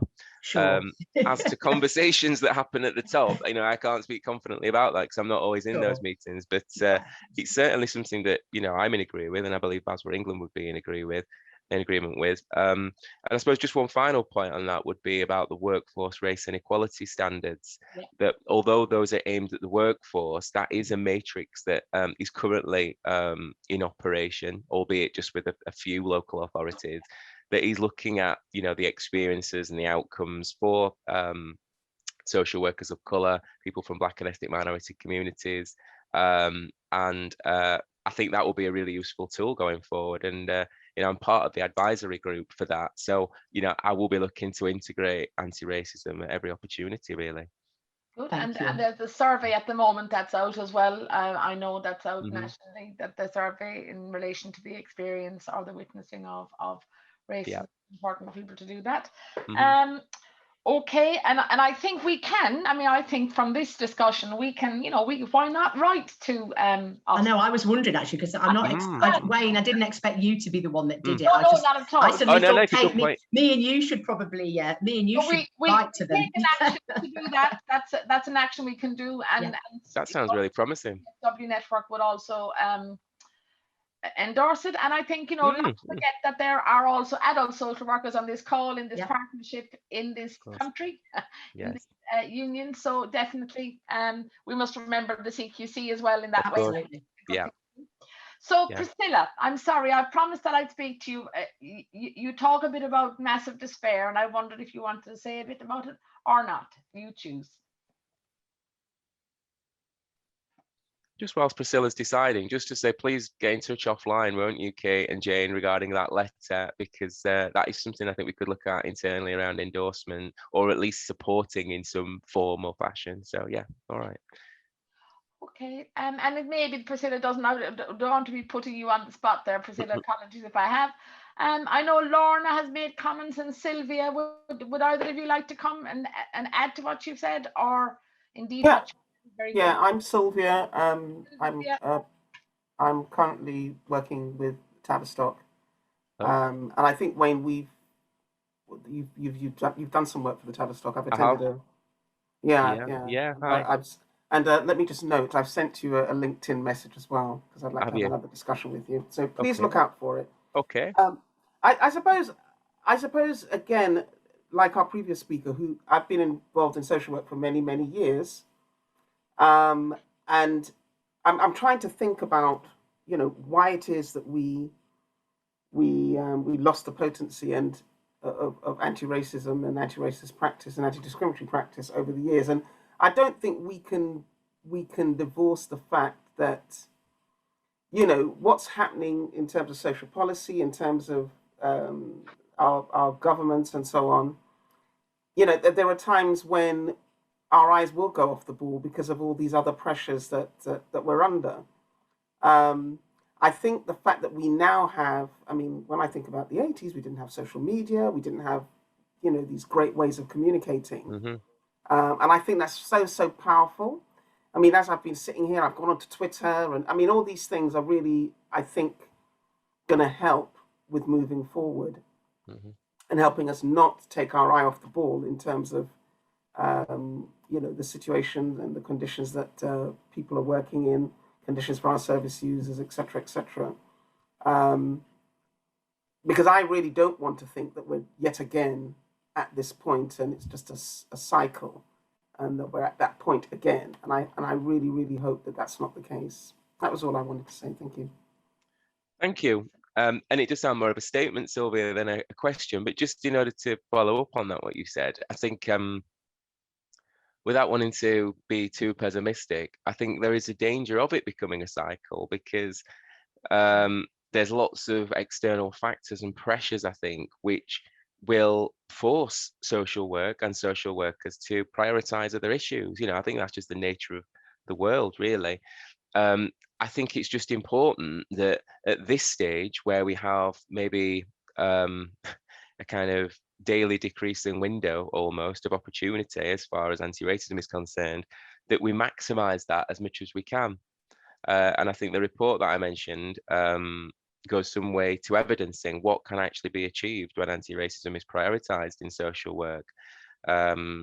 So my hope really is that we can implement the right reforms now, so that perhaps, in 6 months' time, a year's time, when there are other more pressing things, perhaps post-COVID, fingers crossed, that we have some of these systems in place. We're never going to eradicate racism, certainly not within my lifetime, I don't think.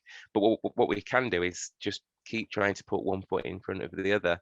And I think that what's happened over the last decade or so, at least, is a kind of regression, sadly, because of austerity, because of Brexit, because of various other things, which is almost understandable. It's not excusable, it's understandable. But I think it's important as a profession that we recognise that and we take meaningful actions. Very, very well said, both of you, and I do, going back to what Sylvia's point was, I do think, would we know what happened to George Floyd if it were not for social media? Because the forces around, the structures around, are quite, there's a powerful pull back to homeostasis, back to the way things have always been, that seem to have worked for certain people, I suppose. And it's, and it's there, that's certainly very important. And I wondered on that point, so I think it is important that we use social media, that we gather the voices of individuals and a bit of critical mass there, that we continue doing that. And I wondered if any submissions had been made to the care review, for example. That was in my mind this morning before. I must say I haven't done anything in relation to race and racism, and indeed, other aspects. But inequality is touched upon in some ways in some of the preliminary stuff. So that's maybe something, I don't know, that we could think about as well. As we're most people on this call are social workers working in social care. That is obviously a children's side of things. Yeah, I mean, I would encourage you to submit to that independent children's social care review. It's not something that I'm directly involved in myself at BASW, to be honest. I have colleagues who are overseeing that, and they will integrate, all aspects, I guess, of equality, diversity, and inclusion into our responses and our engagement with that.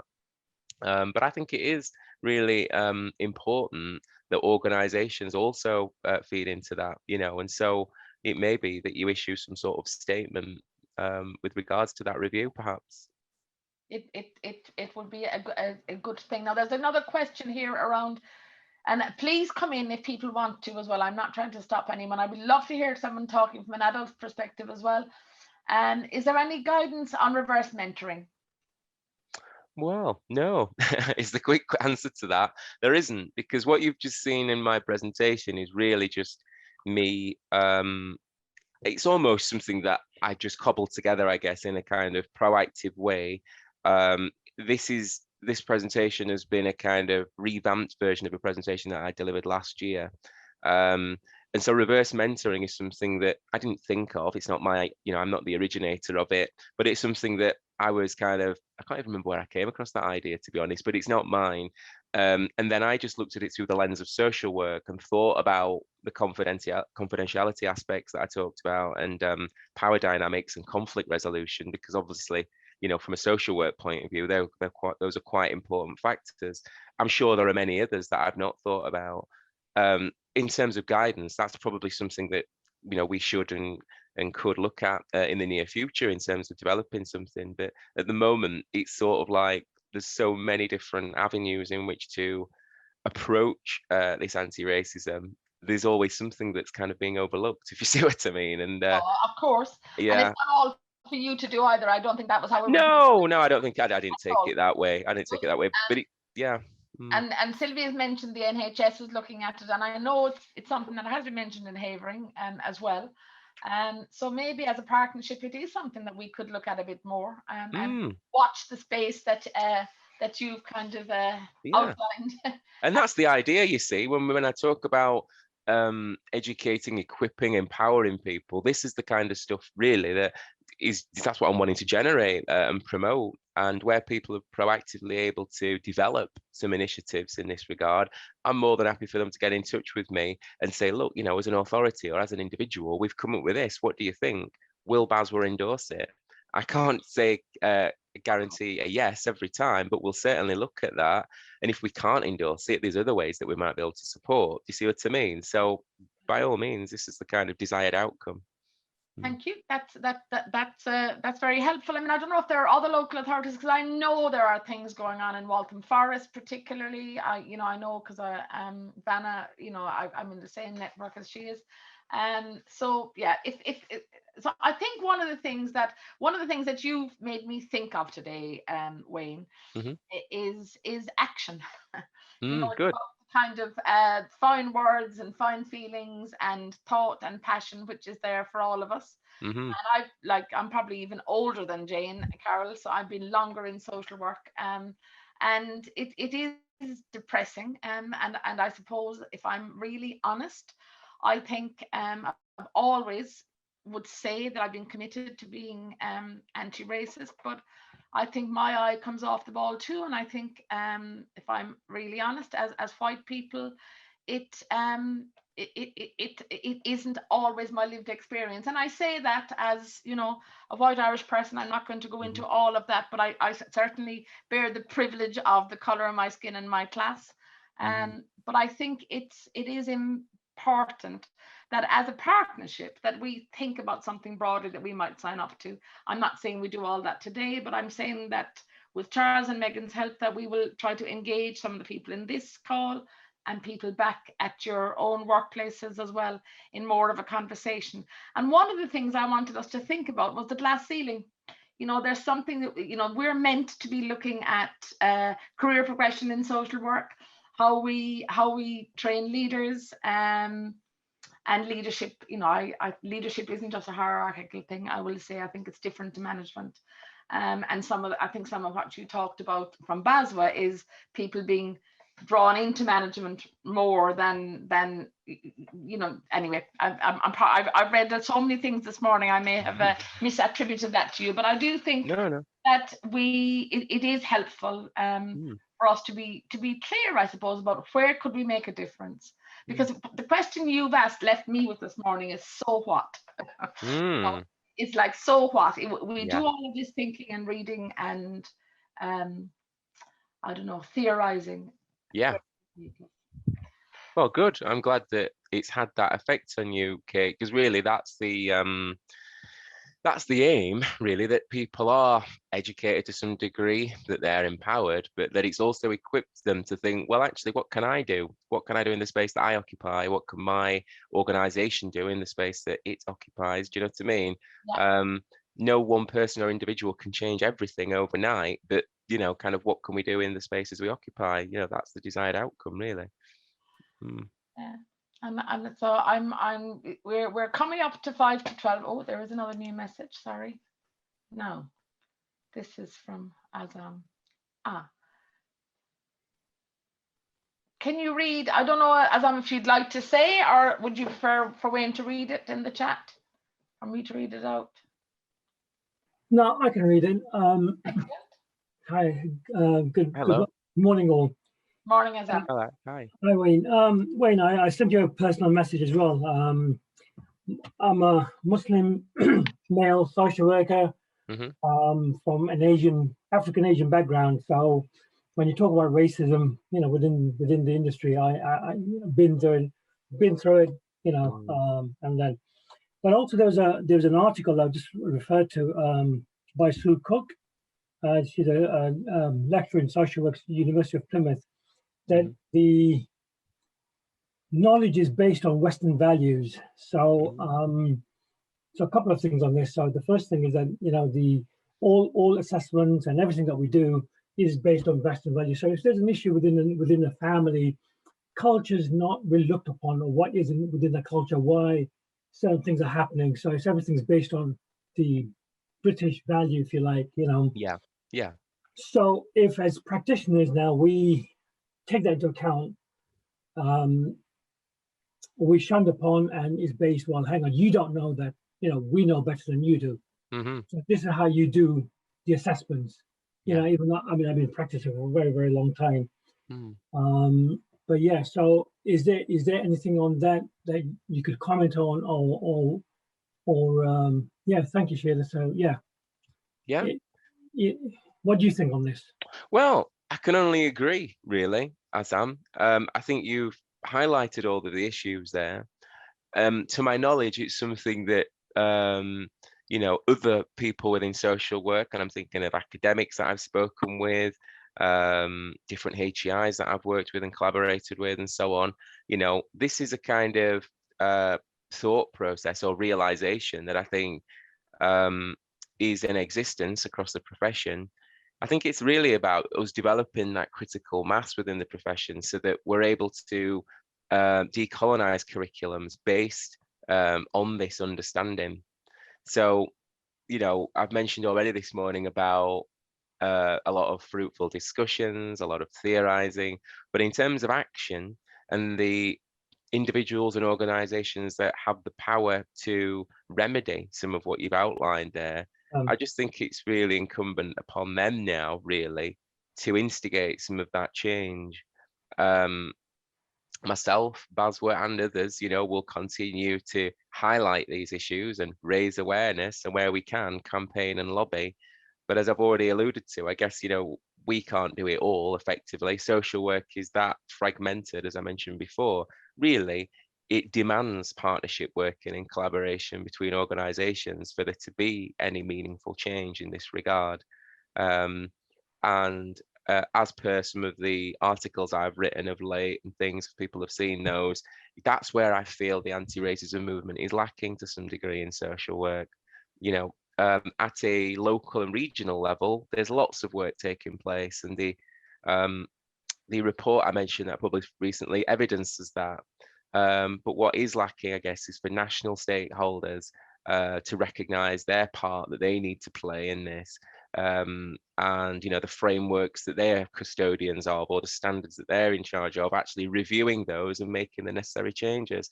And I think that fits in with what you're saying there about Western values within social work, policy, practice, and education, really. Yeah, I think all we can keep doing is much of the same as what we've been doing, really, which we will continue to do. And hopefully, you know, we'll start to force some doors open in terms of other people coming on board with that as well.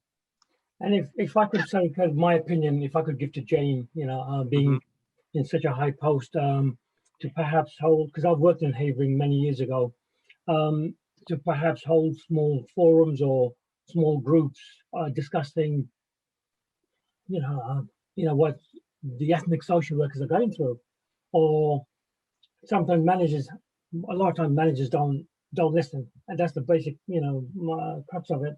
Managers don't listen. It's their view or no view, you know, or because if they don't like the look of you, you're not going anywhere, you know. Perhaps have small forums, small groups discussing ethnicity issues within ethnicity, working with ethnic groups. You know, I think that would go a long, long way. Okay, thank you very much, Azam. I don't know if there's any more questions, Kate, but there is a light-hearted slide I'd like to share with you if possible. I don't normally share this one, but in relation to the problem woman of colour in the workplace infographic that I showed earlier on, there's a series called Woolly Racism that I developed. Because you've all seen that slide now and you're familiar with it, I can take you through that just very briefly before we close, if that's all right with you, Kate. That would be really lovely. And I just remind people to check the chat that Sylvia's put in the Supervision Development PSDP site, the barriers to career progression for Black and Brown colleagues. she suggested we check it out. So in case you hadn't seen it, thank you. Okay, okay. It will just give me a moment just to locate that. Here we go.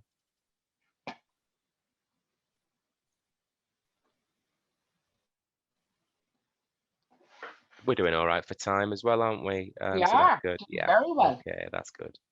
Okay, so let me just share my screen now.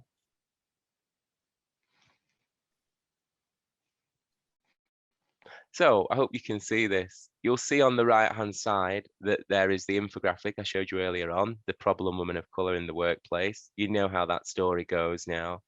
And on the left, you will see a sort of meme that I've created of a sheep called Shanice.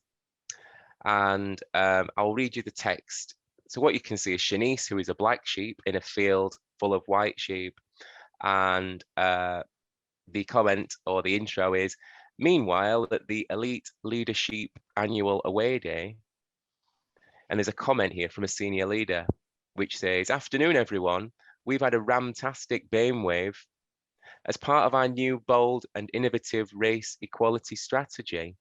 We thought it'd be absolutely hurtsome for Shanice to give us a bleat about her colourful experiences again. What do you think, Shanice? And then you can see Shanice's expressions there. And she's inwardly saying a few expletives. Yeah? Okay, so that's the first one. This is the next one. It will work. Okay, so the intro this time is, it was standing room only at the Elite Leadership Annual Conference. Again, a senior leader says, there's been some bleating in the news about black sheep matter. Of course, all sheep matter, but we've had a BAME wave. Shanice, you know about this stuff. How about you? How do you feel about writing another ramtastic blog? And you can see there that Shanice, again, is the only black sheep in a sea of white sheep. And her expression is the same. And again, inwardly, there's a few expletives. And these are all scenarios that I feel correlate with the problem woman of color in the workplace. So it's really just to consolidate and expand on that infographic. The next one. So the intro is, Shanice could sense her new colleague had a burning question to ask. She'd been following her around all morning. And here she says, hiya, love. Oh, I just love your hair. So where are you from? And Shanice says, hi, thanks, Yorkshire. No, silly, we're in Yorkshire now. I mean, where are you really from? And you can see Shanice's expression is the same. And again, there's a few inward expletives. And that was really just to highlight some of the microaggressions that can take place within the workplace.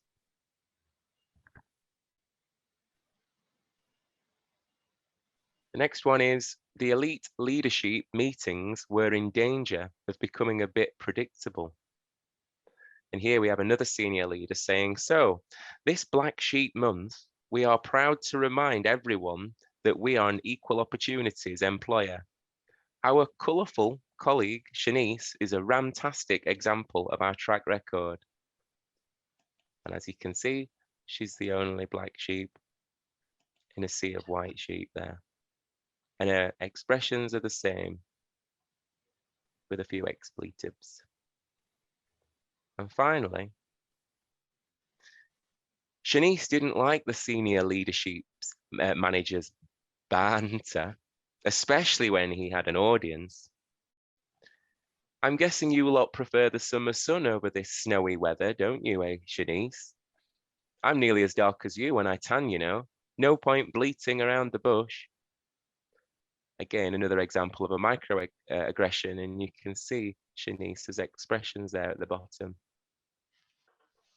So that's just what I like to label as anti-racism edutainment, a combination of education and entertainment. It's not to everybody's taste, I accept that, but hopefully it does illuminate some of the situations that we find ourselves in as people of colour.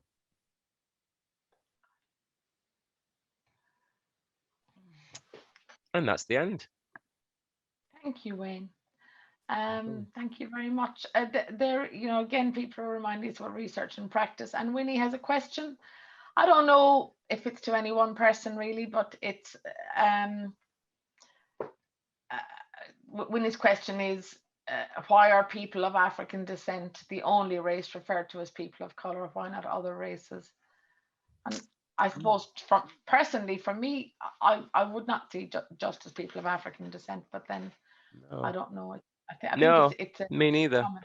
Yeah, I mean, when I use the term people of color or social workers of color, I'm talking about any person who is from an ethnic minority group that has a visible difference based on their skin color. So regardless of where their, you know, lineage is from. So that would be my answer to that question, really. Yeah. Okay. And it may be that when he finds, you know, that isn't everywhere, but that's my view as well.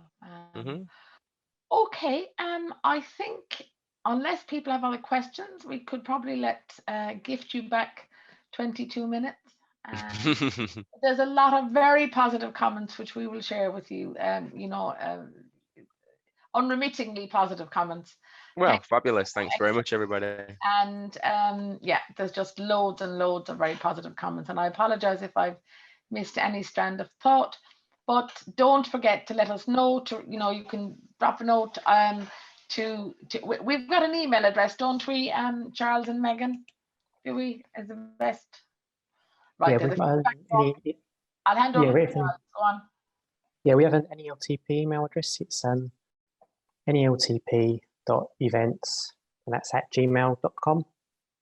But you'll receive, when we send the slides, you'll actually receive that email, so you can reply back to us.